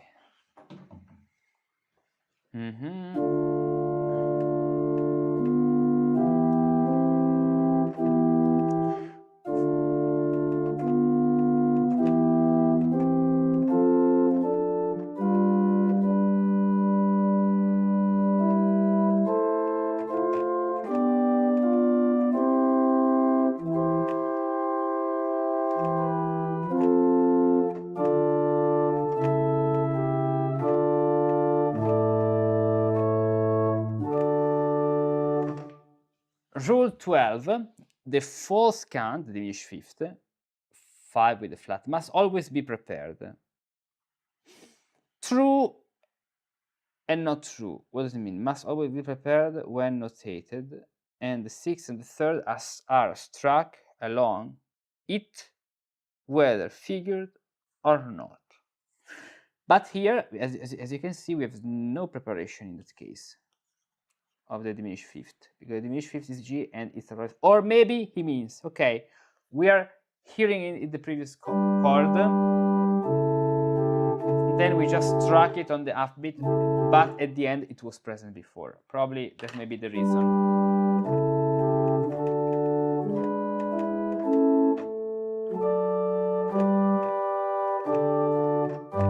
Let's see the footnote 15th. The example from precept as rule 8 including a striking cross relation is found in speed. That's fine. So this should be much more correct if we want this to be perfect. Then here, remember one thing. Flat 5 does not necessarily mean that you have to add a flat. It means diminished. If the diminished fifth, it's made diminished because the bass takes a sharp, so the bass is rising half a step, so the interval from a perfect fifth is narrowing to a diminished fifth, it's fine. You don't have to add a flat.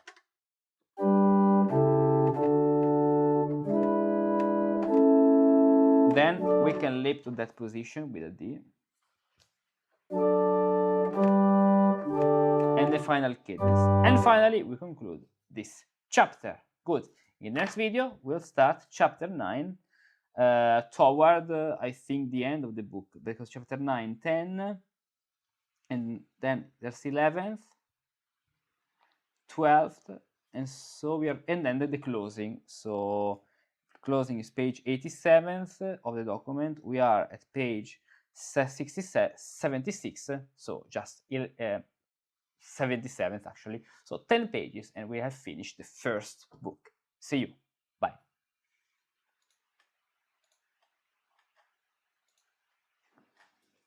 Okay, now a couple of minutes rest.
Okay, here we are.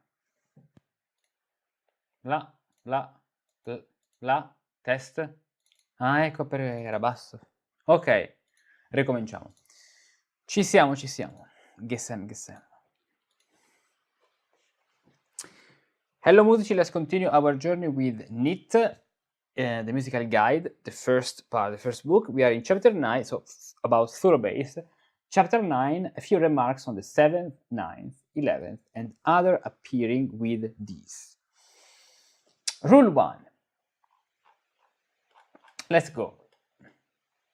The 7th must always be prepared when it is written above the bass, and only the 3rd is struck with it. Must always be prepared when it is written, and only the 3rd is struck with it. When it is appropriate, the 5th can also be added.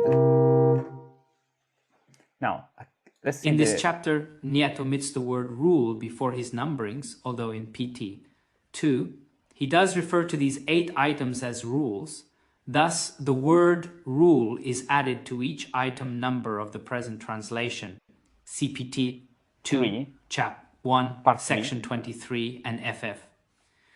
The musical examples have been separated so that each follows the rule to which it belongs. In the examples to the present chapter, Niet omits the 5th, changing from 4 voices to 3 voices on each 7th chord, as he had done when writing for first inversion triads. In other words, he does not double pitches for first inversion triads nor write complete 7th chords. In PT 2, Section 24, he writes for 5 voices with no omissions and with the root doubled. In the Precepts and Principles chap, 1 times rules 1 to 4, Bach maintains 4 voices, writing for both complete 7th chords and incomplete 7th chords, omitting the 5th and doubling the root in both cases. See Spitta Bach. Okay, now that's an example. The first example, we have 3, 5, 8,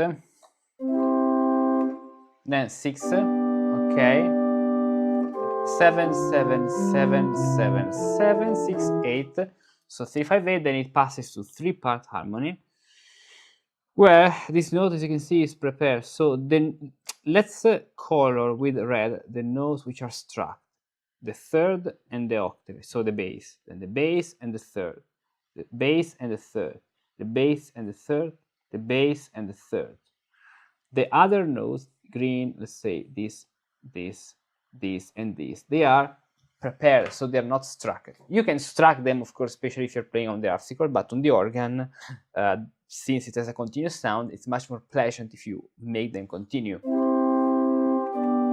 Sol, fa, mi, re, mi.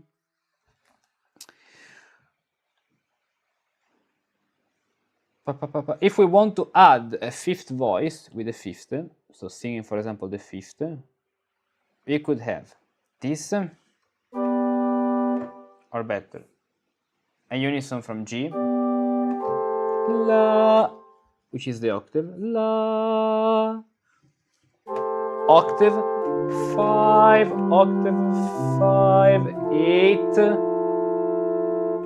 La, 8,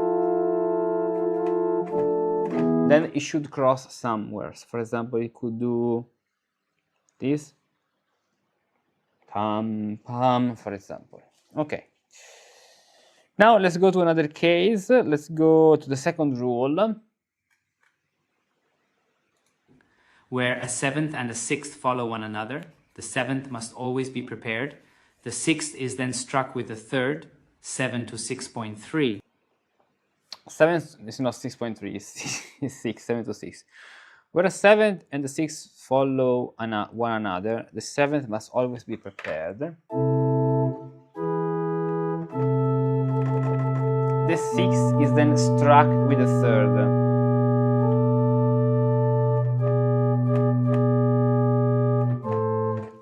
Seven, 6. Here it is. Preparation, suspension, resolution. And then the cadence. Clear. Next 7, where 7th, 5th, and 3rd are written above one another. Nothing is prepared, as it is just an ordinary chord, 5.4. Where 7, 5th, and 3rd are written above one another, nothing is prepared. But only if it's on the 5th degree, because it's a dominant chord. So let's say that it's implied, what is implied, or what we can understood as implied, is that he's saying that this figuration, these numbers 3, 5, 7 are placed only on the 5th degree, which is the only place where we can have it unprepared, or on the 7th degree actually, especially in the minor mode, the diminished 7th chord. So beautiful how it goes against all the rules to make the 7th go up, but we could say that the F goes to E and the D rises to G. So it's not a perfect voice leading. Good for the figure bass to accompany another instrument, but not so good in the voice leading.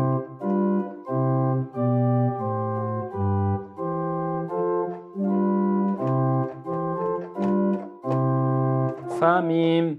Okay, why? Because all these 7ths are resolving.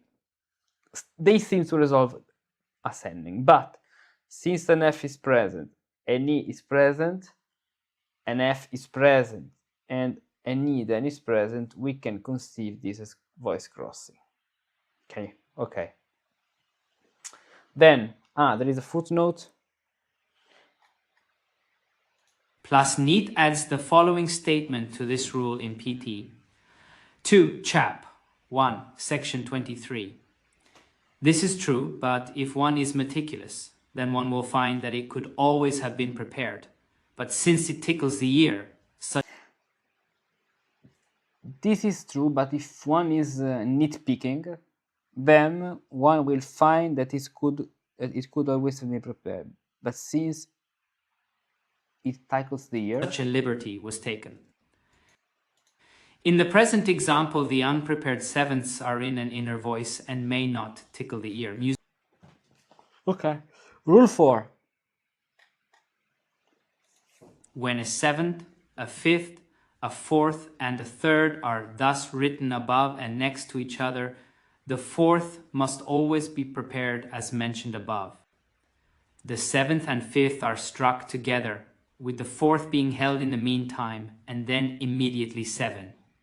Resolve to the 3rd 5. So when a 7th, 5th, 4th, a 7th, a 5th or a 4th, and the 3rd are thus written above and next to each other, the 4th must always be prepared as mentioned above. Okay? When the 7th, the 5th, and the 4th, and the 3rd. Okay, so we are talking about the 7th chord with the suspension of the 4-3. And the 3rd are thus written above and next to each other. The 4th must always be prepared as mentioned above. The 7th and the 5th are struck together, with the 4th being held in the meantime and then immediately resolved to the 3rd. This way.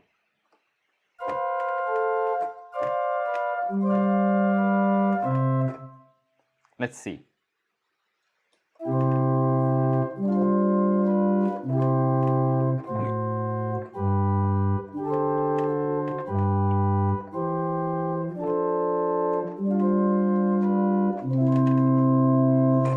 Okay.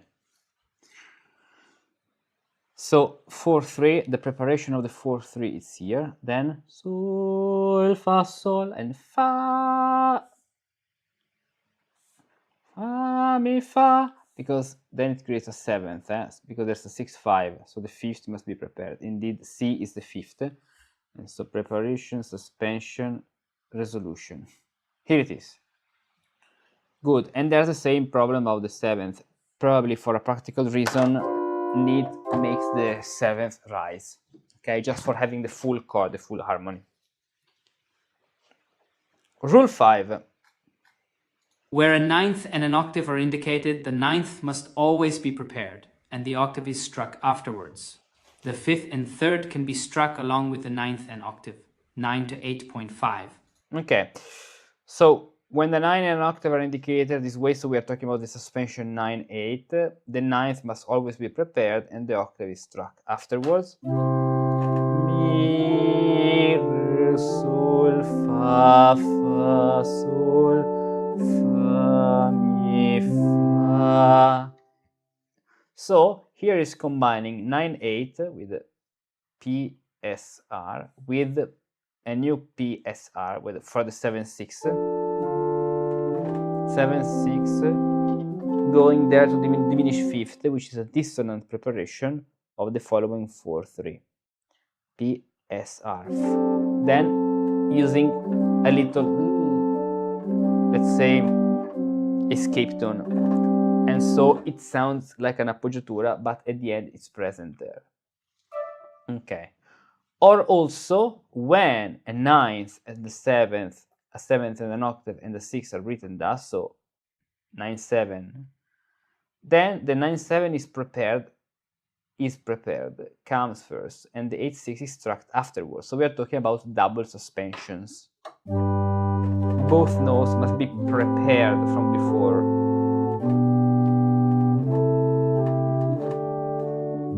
And we could even add a fourth voice easily going that way. So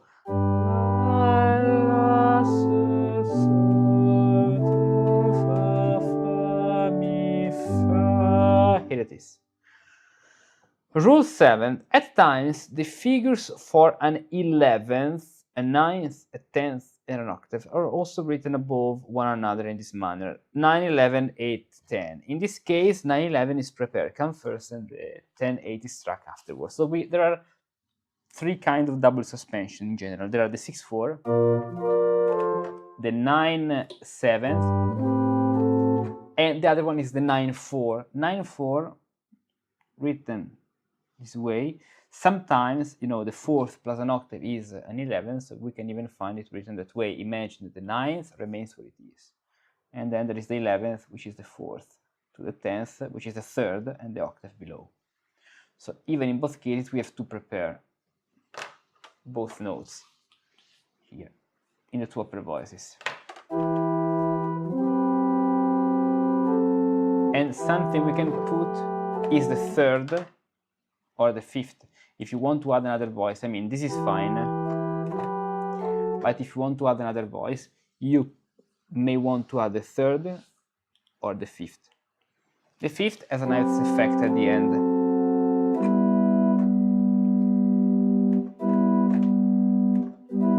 Or, in that case, I would say that the third is much better, but according to what follows, because from here we can leap up to E in order to prepare the suspension. The diminished fifth would resolve down, not to another fifth, or not the sixth, it's not so elegant.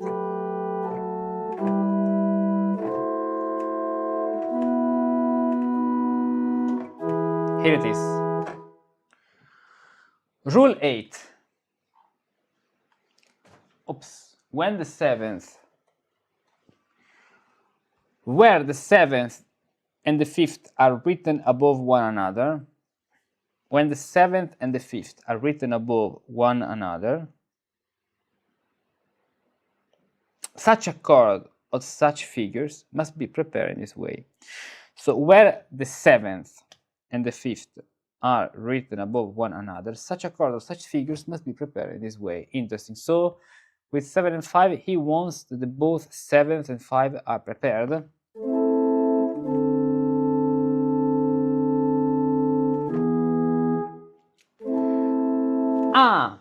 Do you know why?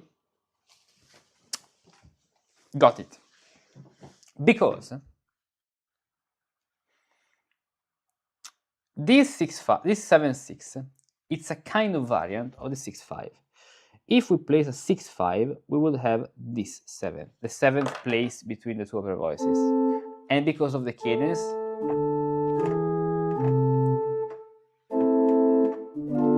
we have to prepare the 5th. So the 5th is prepared. At the same time, what is happening is that we have the 7th So since we have a 6/5, the 6th can be delayed, and so we place a 7th.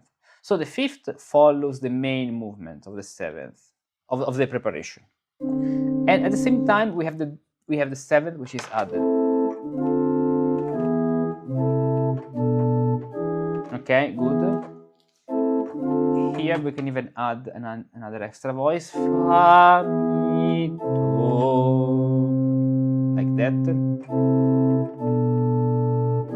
Sol, mi, sol. Fa, mi, do, re, down to A, re, sol, do, fa. And that's we are on the 4th degree, so it's the same principle. We have the 6/5, but the 6/5 is preceded by the 7th, so both must be prepared, because the 5th is doing the cadence, the clausola cantizans. Fa, mi, fa, mi, fa.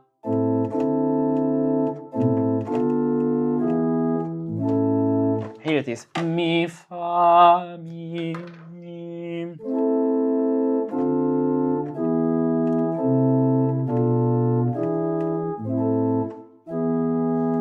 Re, sol, do, fa, fa, mi, fa, la, la, sol.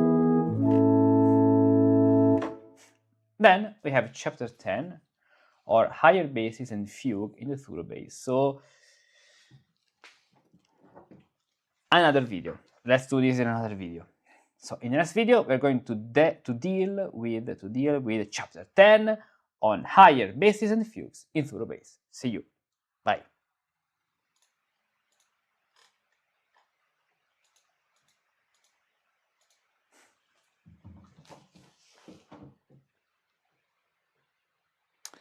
Now, I have to check one thing.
Okay.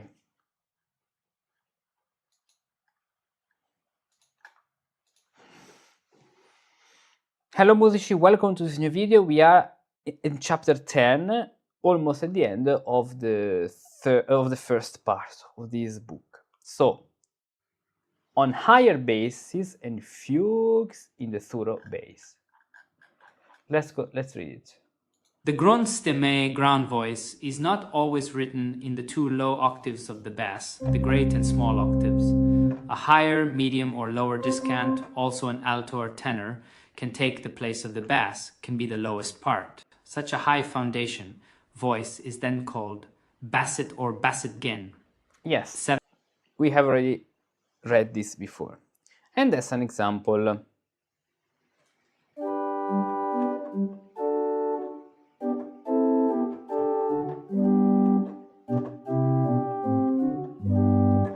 Here.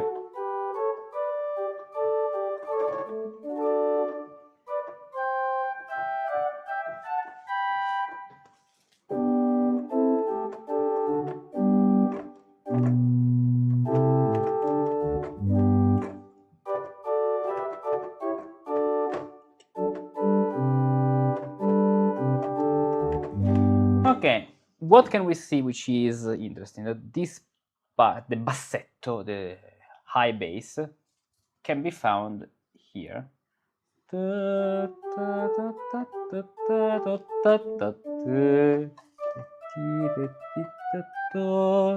And then pum pum pum pum pum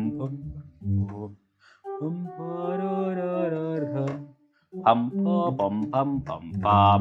And what's interesting in this harmonization given by Neat? Here he writes 6/5, but the 6/5 is not real present. It's a 3/6 4/6, but it's conceiving this probably as an escape tone. So I would consider this a mistake according to what's written actually. Yeah? And the preparation is not in the same voice. Why? Because this is furrow bass, basso continuo, so it's we have much more freedom in this thing, as long as we can hear one voice prepared. When you write a composition, you have to write the voice leading perfectly. Here the voice leading is not good. Something better could be, since the suspension is in the middle voice, or we leap to G, or maybe we put a 4/6, for example. Then the final chord with one more note. Then,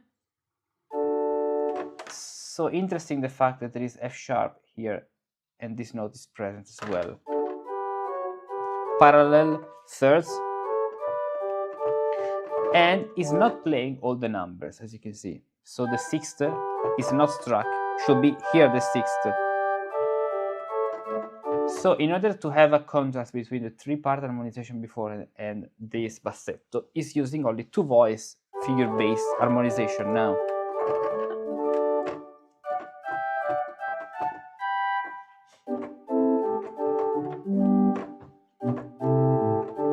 Something very interesting that we can notice now, so Faux Bourdon, okay, but then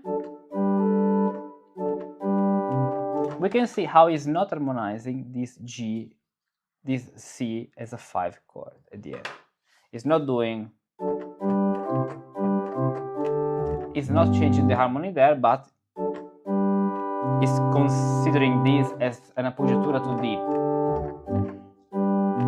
Would be much more correct to have a B, for example, which would be consonant, but this can happen as a poetic license, let's say this way. Fugue. When fugues are written in thorough bass, it should be noted that a fugue consists of no fewer than 2 voices, and yet can be set or composed for 3, 4, 10, or up to 20 voices. In a fugue, sometimes the left hand and sometimes the right hand begins alone. The first 2 voices are usually written above one another, so that one can easily see how it should be played. Musical Guide, Part 1. God willing, proper instruction. God willing, proper instruction on how fugues are to be extemporized will be given to the kind music friend in the other parts.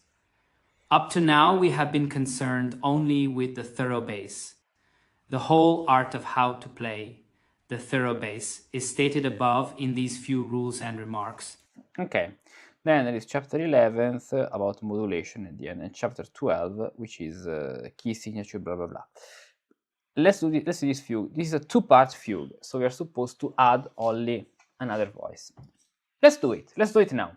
Subject, sol, sol, sol, fa, mi, fa, re, mi. And the answer will be fa, fa, fa, mi, re, mi, do, re.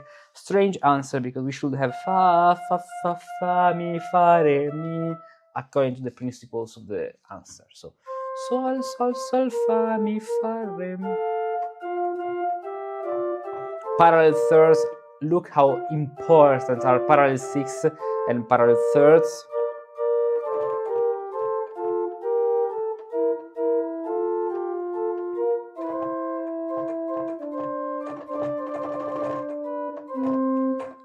Do, la, so, ta, ta, ta. Here there is a subject, so let's mark the subject. Sol, sol, sol, fa, mi, fa, re, mi, fa, fa, mi, re, mi, ut, re. Fa, mi, re, mi, ut, re at the end. Fa, mi, re, mi, fa, sol. But then sol, sol, sol, fa, mi, fa, re, mi. Fa, di, do, de, di, tan. So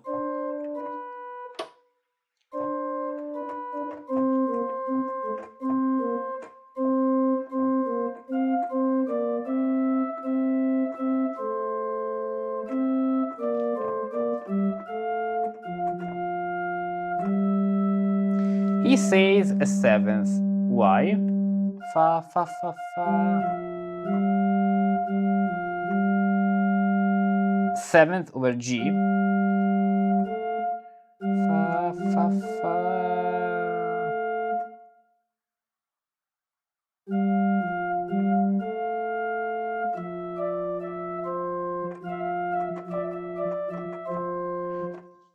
Strange, eh? Because if we want to place the subject,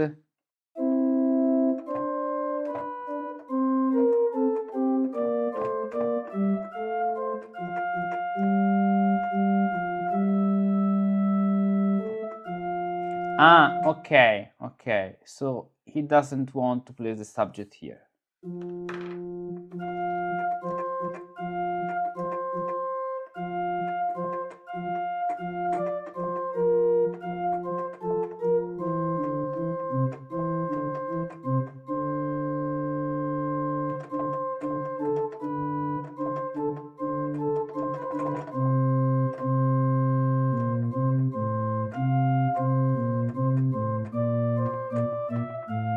Ton, ton, ton, ton, ton, ton, ton, ton, which is the ton, ton, ton, ton, ton, ton, a kind of secondary subject. Ton, ton, ton, re, ut, re, mi, fa. Do, re, mi, fa, fa, mi, re, fa, mi, sol, sol, fa, mi, fa, re, mi, sol.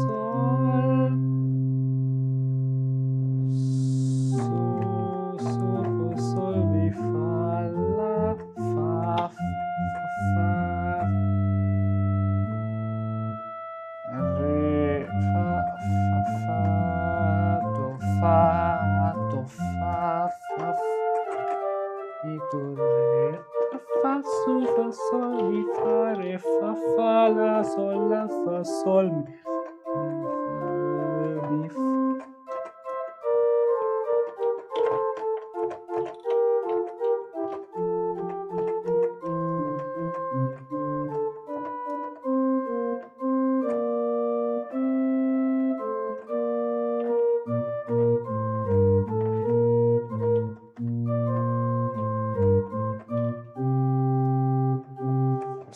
Sol, fa, mi, re, mi, do, mi, fa, sol, fa, do, fa,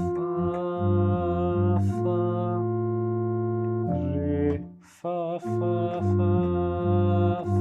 But this seventh, no, there's something which doesn't work. This six shouldn't be on the A. This six should be on the G. Fa, mi, fa, mi, re, mi, do, fa, mi, re, mi, do, fa, ta, ta, ta, re, ta, ta.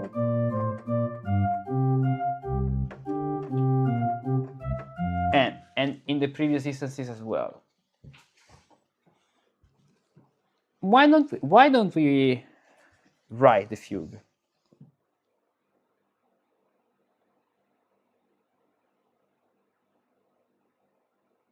That could be a nice idea.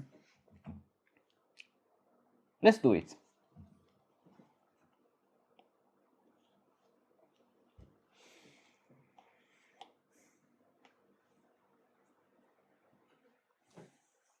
We have time. Let's do it. So,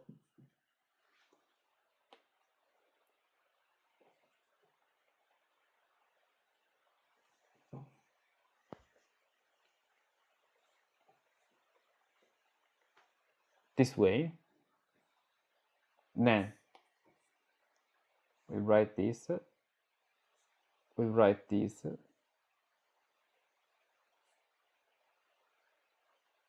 And 3 lines can stay there. Yes.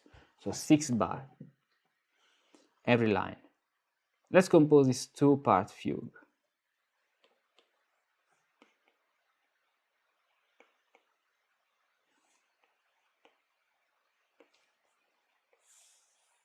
Then we'll do not cut, fuck.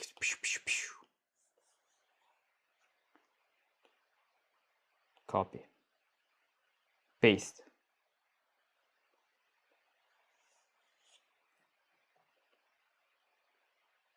Copy. Paste. Now copy and paste. There we go. And then let's just do copy page and paste page so that we have another page. Perfect.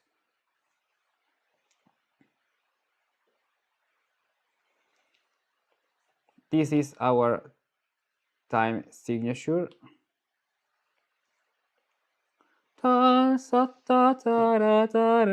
Which is the lower voice. Tanto fa mi fa re mi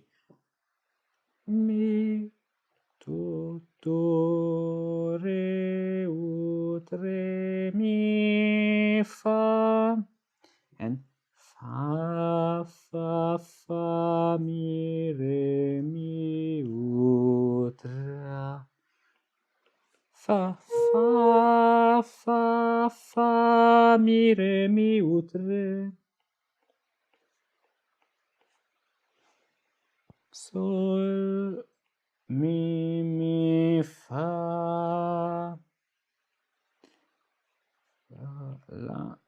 la sol mi fa mi re mi fa sol fa su tu cadence ta that way mi re ta tan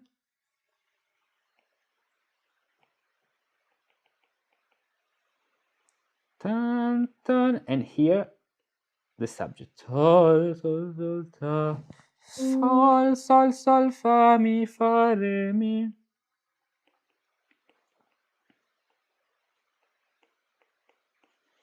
sol fa mi fa re mi tu re ut re mi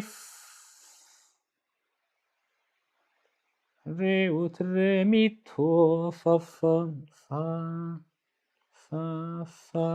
mi re mi dut mi re mi ut this way mi re mi ut re la sol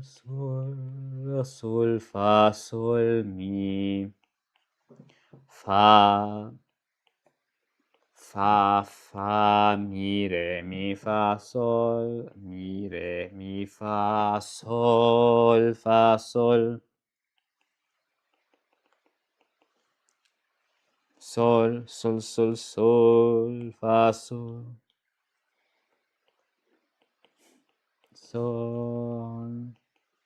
fa sol fa fa, mi, fa, re, mi, to, mi, do, re, ut, re, mi, do, re, mi, ut. Then this is part of the higher voice. Fa, mi, re, mi, do, re. Fa, mi, re, mi, ut, la. La, sol, fa, sol, mi. Fa, mi, re, mi, ut, re.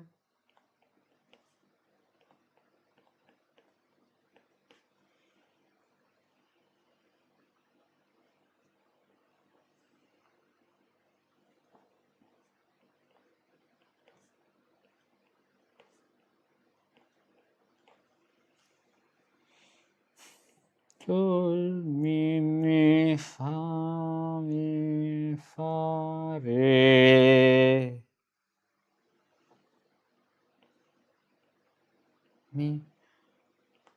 Ta, ta, ta, da, ta. This way. Mi, re, fa, mi, re, fa, mi, re, to.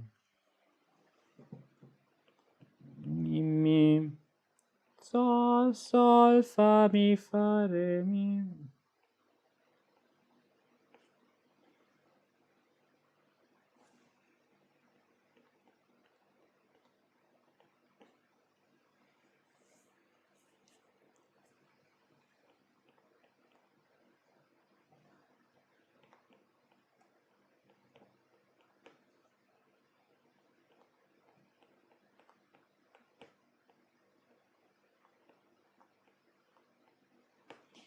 Here it is, then fa, mi, re, mi, ut, fa, mi, re, mi, ut, fa, mi, re, mi, ut, re. Sol, sol, la, sol, fa, mi, fa.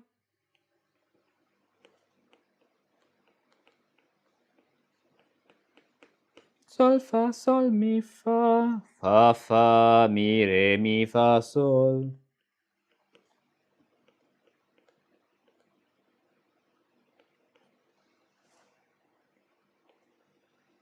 Fa, mi, fa.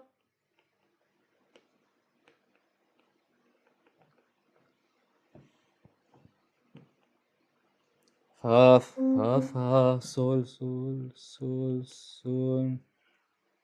Fa, mi, fa, re, mi, ut,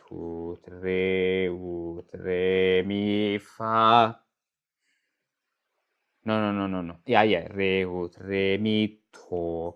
Fa, mi, re, mi, ut, fa.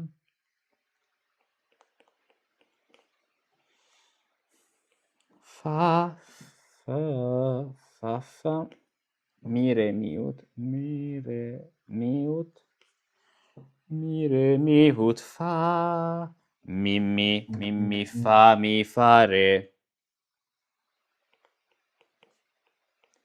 mi, fa, re, sol, fa, sol, fa, sol, fa. Here it is. Okay, so one page was enough. Now let's elaborate our fugue.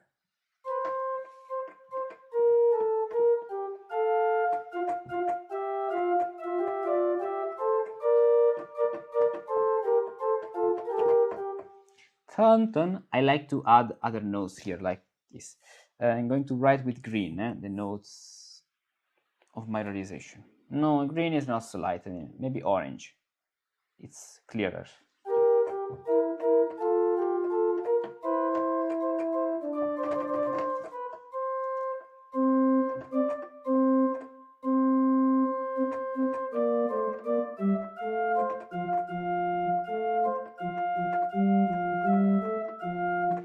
Then What is noteworthy? I didn't copy the figures.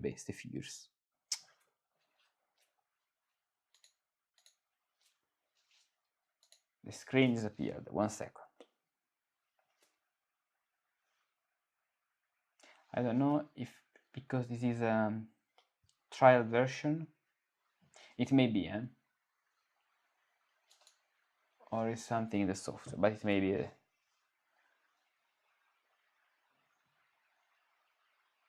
Dun, dun, dun.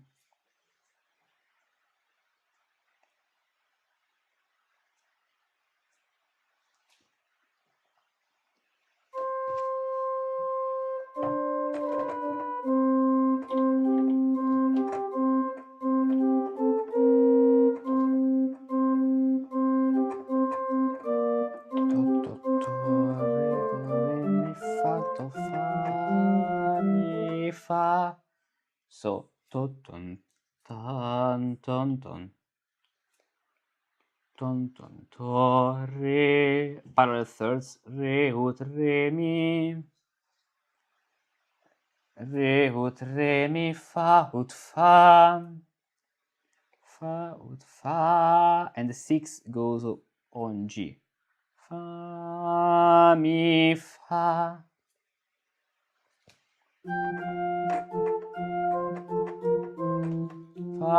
Fa mi re mi do re, ta ta ta ta tan tan tan, su su tu tu ta ta ta ta, or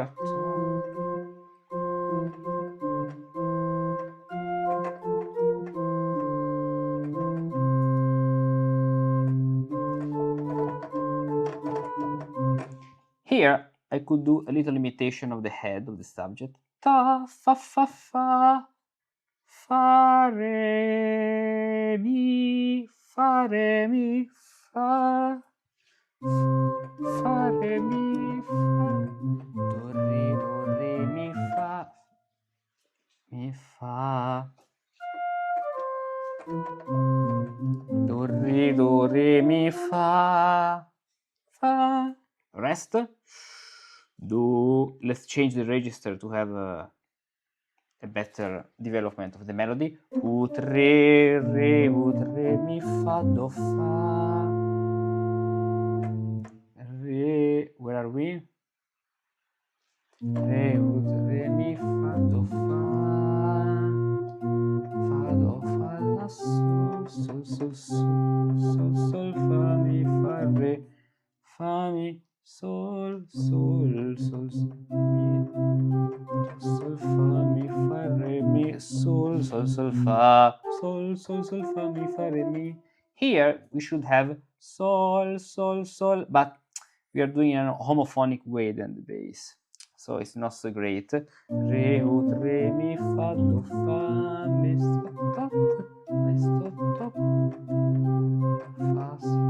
mi to mi to mi fa re mi. So re mi fa, it's like if we are dividing the subjects in half here and the other half in the melody. Fa mi fa re mi.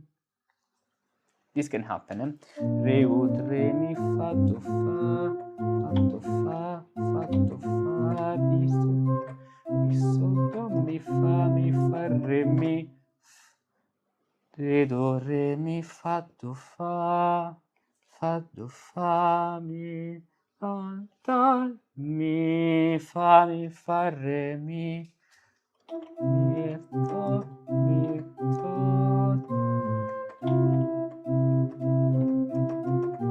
Then fa mi fa re mi ut mi fa sol sol sol sol sol fa ta ta ti ra ti sol la. Actually, do re mi fa ta ta ta.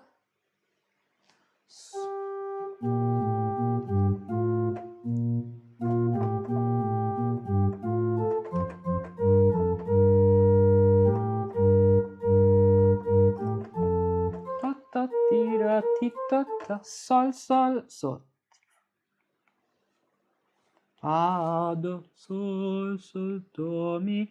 Subject, sol, sol, fa, mi, sol, mi, do, fa, mi, re, mi, do, re. Sol, mi, do, fa, mi, re, mi, do, re. And I will conclude with a half note.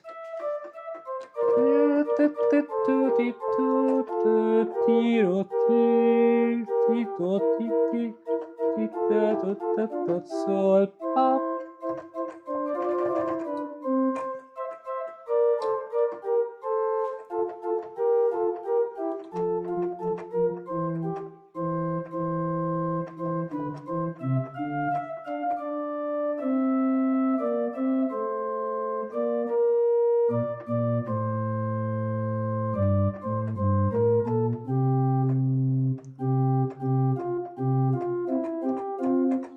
Here I like to write with sol, fa, mi, fa,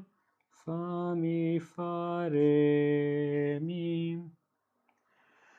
So how to continue that?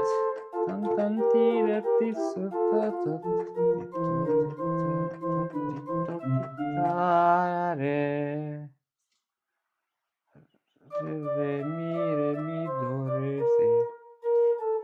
Sol, la, fa, la, let's rise. Tan, tan. Do, mi, sol, mi, fa. Do, mi, sol. Since the bass in the note, since the note in the bass is a passing tone, we can do do, mi, sol, mi, fa, re, fa, mi, re, mi.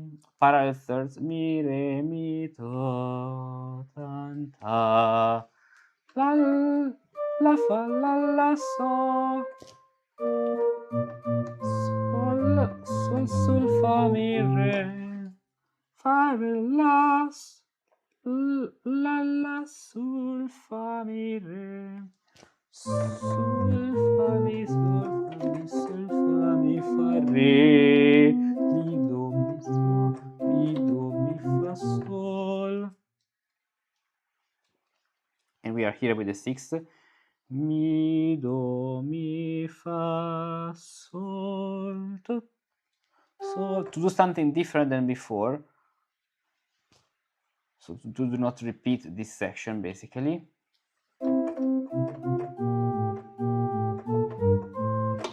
Mi, do, mi, fa, sol.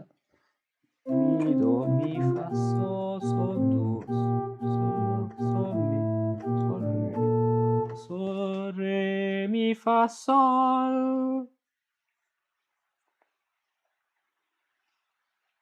Before I did this in contramotion from C, but what about doing it?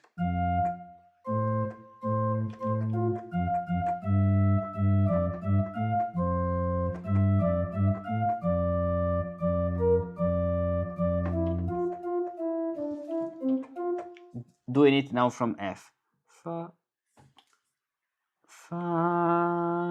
mi, re, mi, fa, mi, re, mi, do, mi, re, mi, do. Parallel sixth.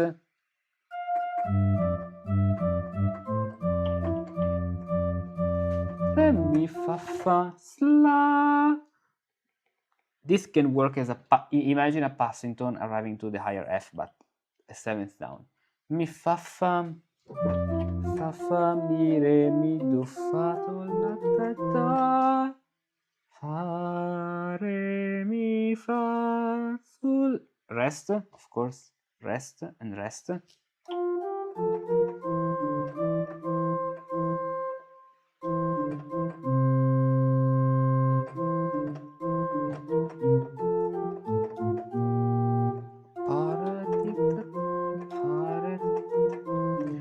Fa, mi, re, mi, do, re. A little stretto.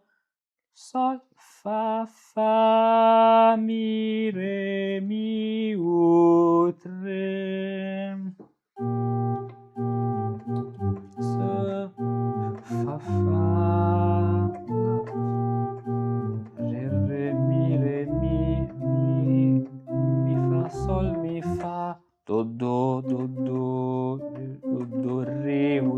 fa doesn't work very well. Fa, fa, la, ta, ta, ta, fa, fa, mi, re, mi, fa. But fa, fa, mi, re, mi, la, re, fa, fa. Fa, fa, mi, re, mi, fa. What a beautiful fugue. Simple but beautiful and effective two-part fugue. Let's play it.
I have to say that this part I could add a very fast diminution because we are approaching the end. Do, re, mi, fa, do, re, mi, fa, mi, re, mi, do, re, mi, fa, mi, re, mi, do, fa, re, fa, re.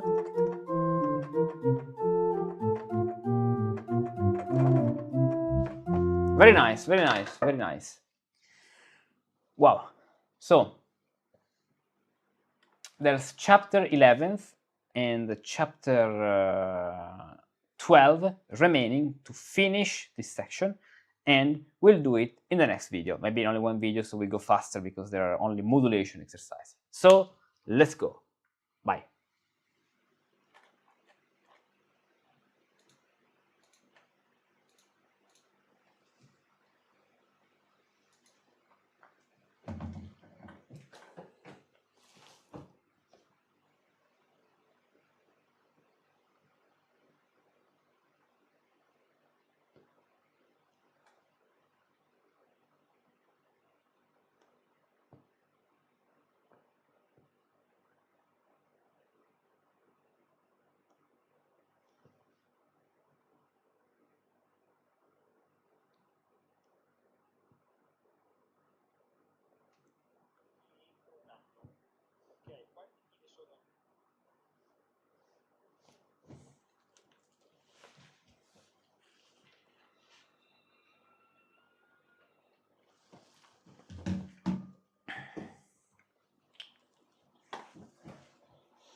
I have an appointment later.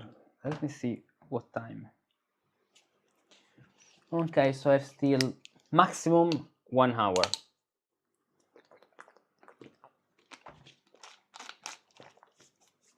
To do this streaming. I wanted to do some Fugues and Counterpoint, but maybe I'll do it. Tomorrow will be very hard. 1, 2, 3, 4, 5, 6 lessons in a row tomorrow afternoon.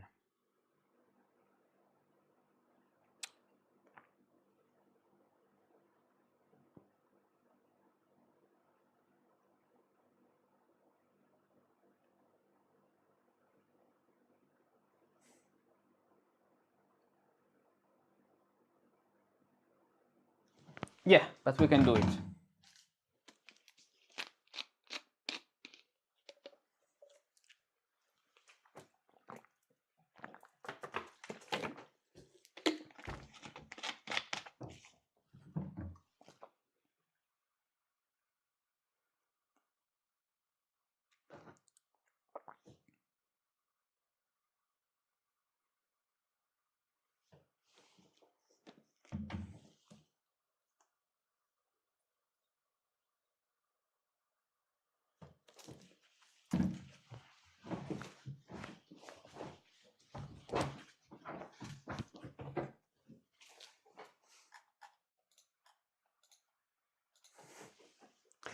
Hello Musici, let's continue our journey with the musical guide by Neat. We are now in chapter 11, how one may go smoothly from one key to another.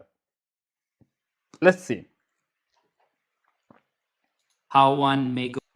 It quite frequently happens that when an organist improvises a prelude, he involuntarily falls into a foreign key which does not quite fit with the piece to be played or sung.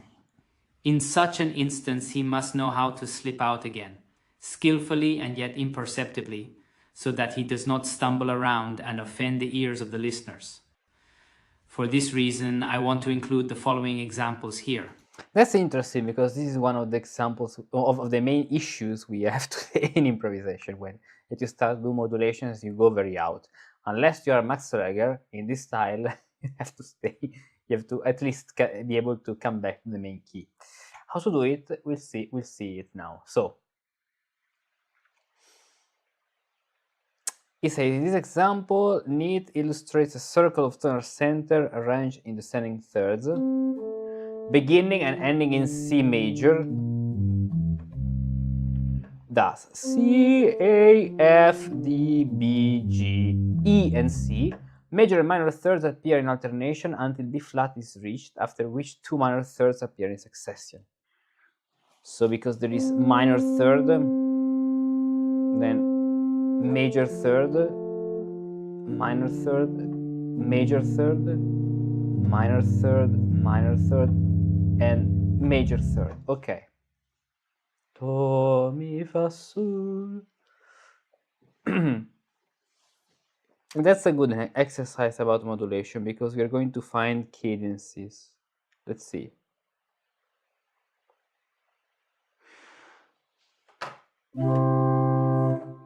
So you can see my hand playing the figure bass on the keyboard in the overlay. So 3-5-8. I'll do it as if I have to guide a student, as I do in my one-to-one lesson. So 3-5-8, 8-3-6. 5, 3, 6, 3, 5, 5, 8, 3, 6, 8, 4, 5, 8, 4, 3, 3, 5, 8. Here we can stay where we are, otherwise 4, 3, 6, 3, 5, 8.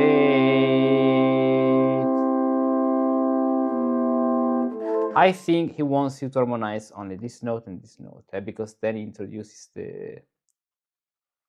True, at the same time, let's say, we could even do...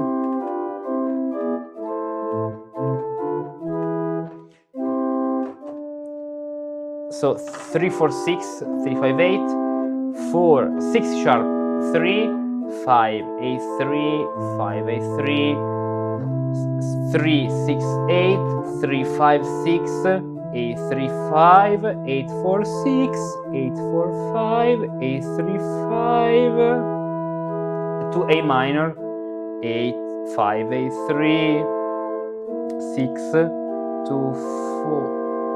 4, 4, 6, 2, 6, 8, 3, 6, 3, 4, 3, 5, 3, 8, 3, 5, 3, 5, 8, 3, 5, 8, 6, 8, 3, 5, 6, 3, 3, 5, 8, 4, 6, 8, 4, 5, 8, 3, 5, 8.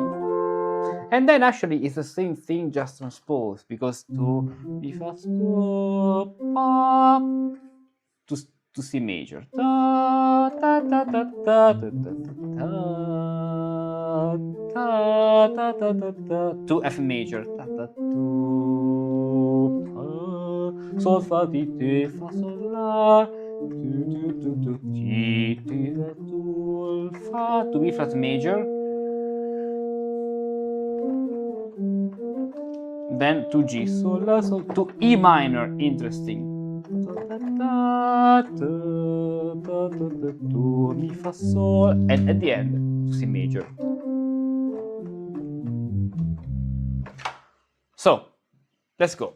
Now I play it smoother, and when we are here, I'm going to play a 6 and a 6, 4, 3, where the 6 takes the sharp in order to have the passage to that key. And here on the second note after the cadence, we could place a 3, 4, 6 if this is degree 2. But I can see that in the following passages, for example, here,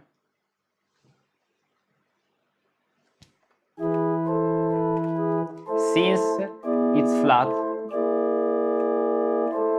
what's better is a 6, 4, 2 if there is a semitone, like in that case. Here there is a tone, here there is a semitone. So 2, 4, 6 better works with a semitone. So from the beginning, very slowly.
Something in the audio was okay. I think it was my headphones. So I'll start again from this line.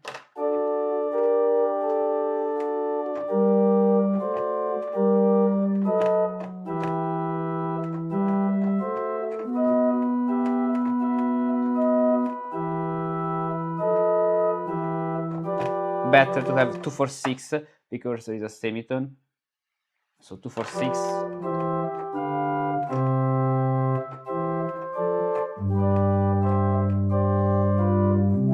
Here it is, done. If the piece is in major, then B is taken instead of B flat, using the same figures, and in this way one reaches the desired key MIT reputation with aplomb. No, I didn't understand. If the piece is in major, then B is taken instead of B flat. What does it mean? The piece is in major.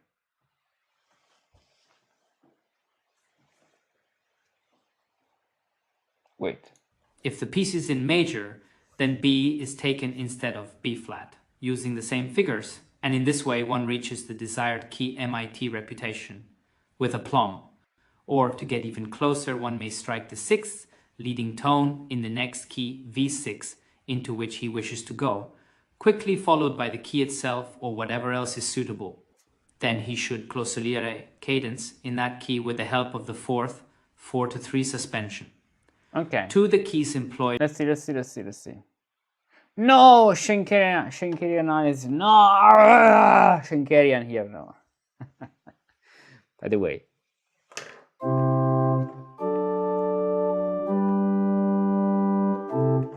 So it's just enough to, from C major, it's really enough, from C major to G, okay, it's really enough to introduce the leading tone. Actually, that's the secret. Introduce the leading tone in a smooth way of the key where you want to make the modulation to, so the key leading tone of G major. And then you do the cadence, or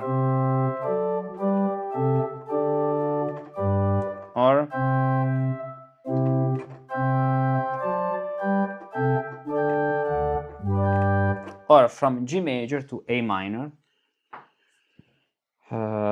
we introduce the leading tone of A minor, which is G sharp, in order to be able to make a modulation to A minor.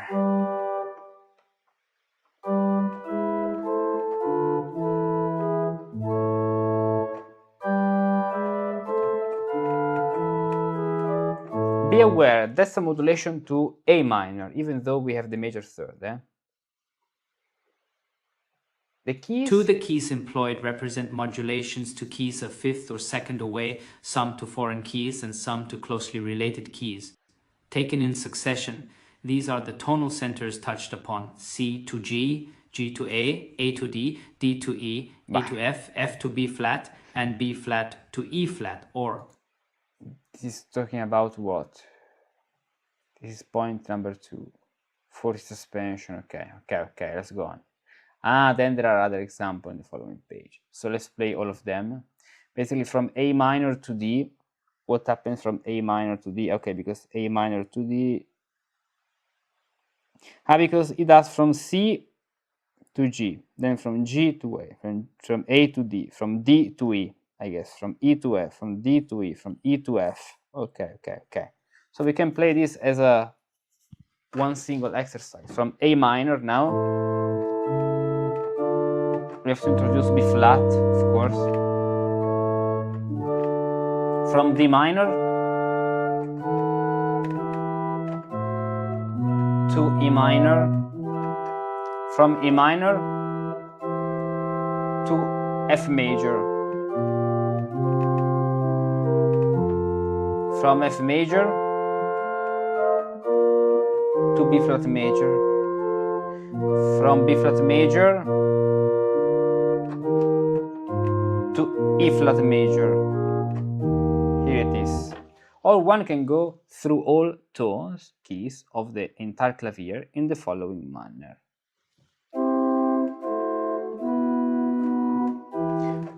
Yes,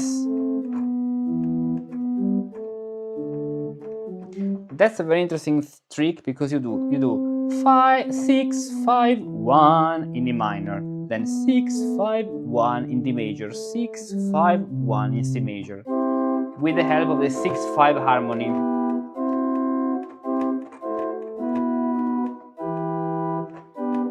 Then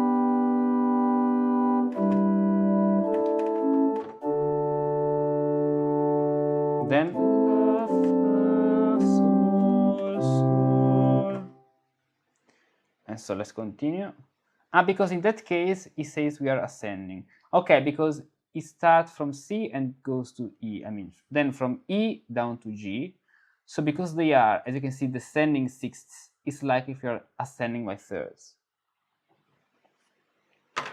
So descending sixths, they mean ascending thirds, indeed. But because we can do the cadence to the highest E.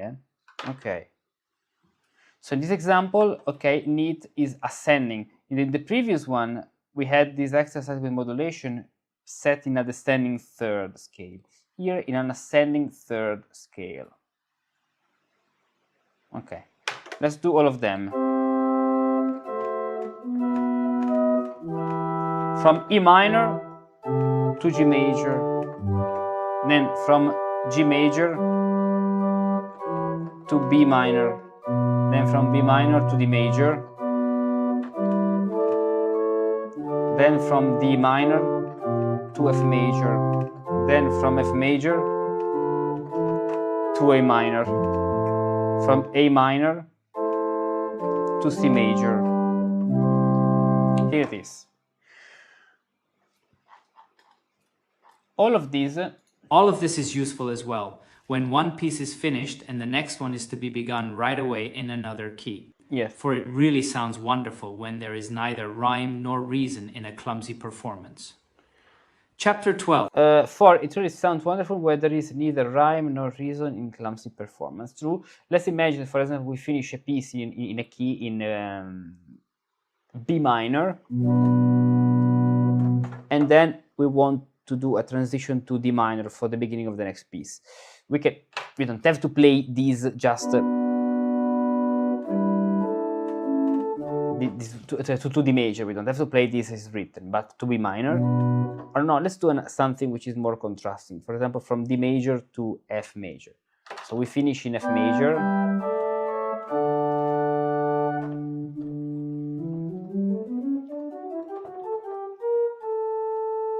Do some transition. We have to make, first of all, D major into a D minor harmony, passing through the minor. So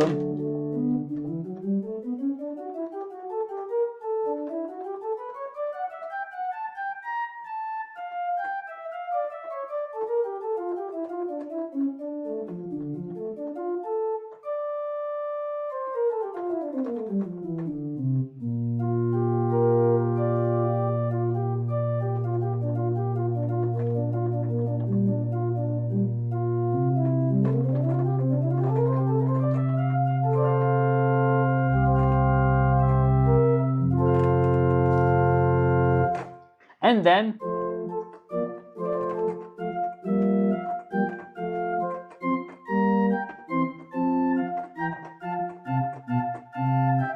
the piece in F major can start. Good. Chapter 12, let's see. There are a couple of pages, so let's conclude let's conclude the first book in this video. Chapter 12. Chapter 12 on key signatures, manuscript copying, and omissions occurring in the current notation of thorough bass. If a piece, through frequent copying, is written incorrectly, the sharp flat figures and signs are omitted, and if such a thorough bass is then presented to an organist who does not know whether it is in minor.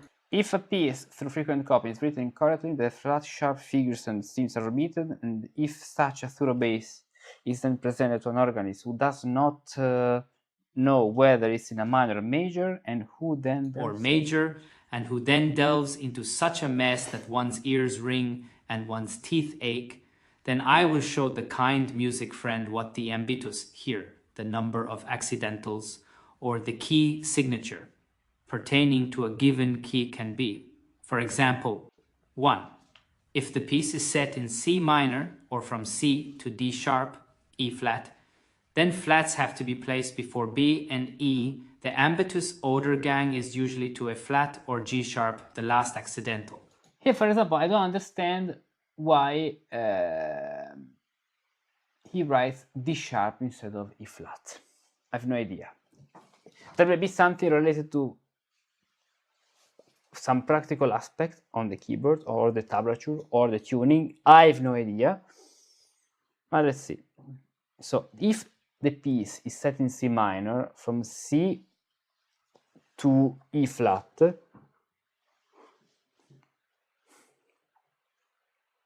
then flats have to be placed before on B and E.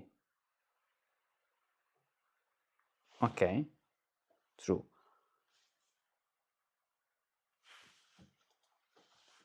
This way. But, so C minor, but if it is written in C major or from C to E, then nothing is placed at the beginning. 3. If the piece is in D, in C major, nothing is written at the beginning. D minor or D to F, then most D minor, D to F, this means the third. of the time A flat must be written on the B line. Not A flat, but A flat, one flat, so which is B flat on the B line. 4. If it is in D major or D to F sharp, then sharps must be written before C and F. Okay. 5. So to F sharp, the fact that it's written 2 times is just a courtesy thing. 5. If the piece is in E minor or E to G, then A sharp must be written on the F line or before F6.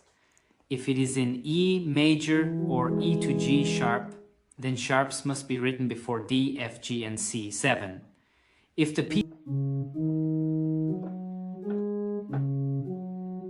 piece is in F minor or F to A flat or G sharp, then flats must be written before B, D, E, and A. I don't know why it's making this confusion with G sharp. It's A flat. 8. If it is in F major or F to A, then A flat must be written before B. 9. If the piece is in G minor or G to B flat, then A flat must be written before B. The ambitus interesting that it says to B flat or not A sharp. There should be a reason. usually extends to D sharp, E flat. Extend to D sharp, E flat. I have no idea. E flat was omitted in the first position of the example, either showing an earlier practice. E flat was omitted in the first portion of the example.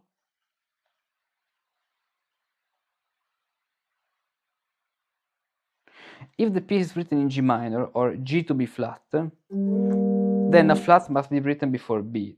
The ambitus usually extends. So only one flat instead of 2, because the E flat was omitted in the first portion of the example, either showing an earlier practice, the Dorian mode, or by mistake. We don't know. But it doesn't seem to talk about modes, because otherwise it should be the same with D minor or nothing. To E flat was omitted. 10. If the piece is in G major or G to B, then A sharp must be written before F, 11. Nothing is written for A minor or A to C, 12.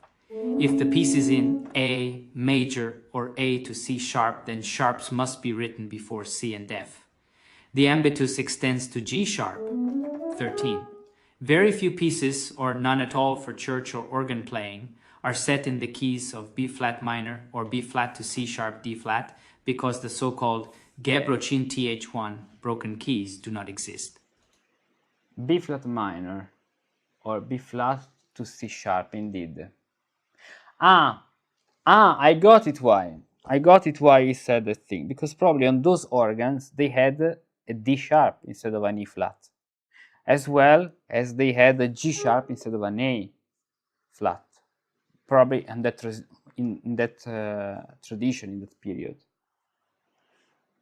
This may be the explanation why.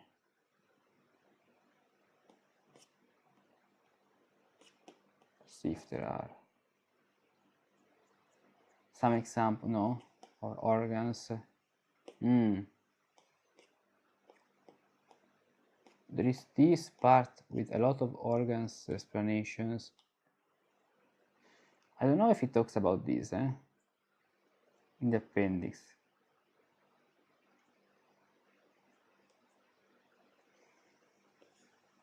I have no idea, but this may be the reason why. This may be the reason why. Or B flat to C sharp, because D flat does not exist, because the so-called gebrochen tone do not exist. Should it occur unexpectedly, however, then the flats must be written on B, A, G, E, and D. If it is in B flat major or B flat to D, then flats must be written before B and A 15. If the piece is in B minor or B to D, then sharps are written before C and F, 16. If, however, it is in B major or B to D sharp, then sharps are written before C, D, F, G, and A. And B, the third of the principal key indicates whether the piece is major or minor. True, major or minor, indeed. Closing. Thus, I have briefly and, as far as possible, clearly and thoroughly instructed you, esteemed reader, in all of the thorough bass skills. Whoever you may be, if you are inclined to learn something, then with proper diligence, along with intense practice, according to the prescribed examples, you will not languish in ignorance. Rather, you will progress to the point where you need not be intimidated by the presence of any master when playing. But if you should be inclined to find fault, then I will pay no heed, and will hold the unshakable opinion that you yourself do not understand what you criticize. I admit that there are many excellent masters. But if you should be inclined to find fault, then I will pay no heed. What does heed means? Heed means attention, consideration, attention. Okay, pay attention. I will pay attention, and will hold the unshakable opinion that you yourself do not understand what you criticize. Unshakable. What does it mean? Unshakable, not unshakable. Unshakable. Okay. To shake. Okay. Unshakable. So irremovibile, firm, faith. Masters in the world who could have expounded information on. I have admitted there are many excellent masters in the world who could have expanded information on the thorough bass far better than I have done. Expounded, okay. However, since none, to the best of my knowledge, has been found to have written something fundamental on this subject, and since most printed and available descriptions of the thorough bass are very difficult and not intended for beginners and apprentices to understand, but are only for those who already play the thorough bass almost to perfection, I had, therefore, in God's name, the courage to do it, and I know at least that no mistakes have been included for which an honest musician would criticize me. If someone else can and wants to do it better, let him do so, and I would be most obliged to him. Fare thee well, dear reader, and expect in the future those subsequent parts explaining what belongs even more to the organist profession, such as how to play chorales with manuals and pedals together, how to extemporize preludes and fugues, and how to keep an organ in good repair, so that one need not keep constant watch over fraudulent, I do not mean the honest, organ makers and others. Farewell. So in PT2, need there are fraudulent organ makers. Okay, interesting. There was one phrase. I know at least that no mistakes have been included. I had therefore and got named the courage to do it, and I know at least that no mistakes have been included for which an honest musician would criticize me. Okay, if someone else wants to do the same, okay.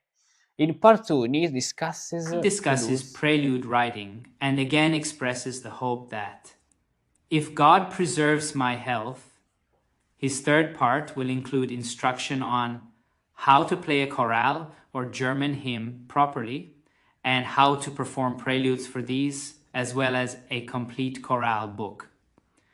These instructions, unfortunately, did not appear. So, what's the logical consequence? That God did not preserve his health. Not all the prayers can be understood, can be listened. Okay, very nice. So we have finished this section, and in the next video we are going to continue our journey with knit. I was about to say repel, to the second part, guide to variation. See you. Bye.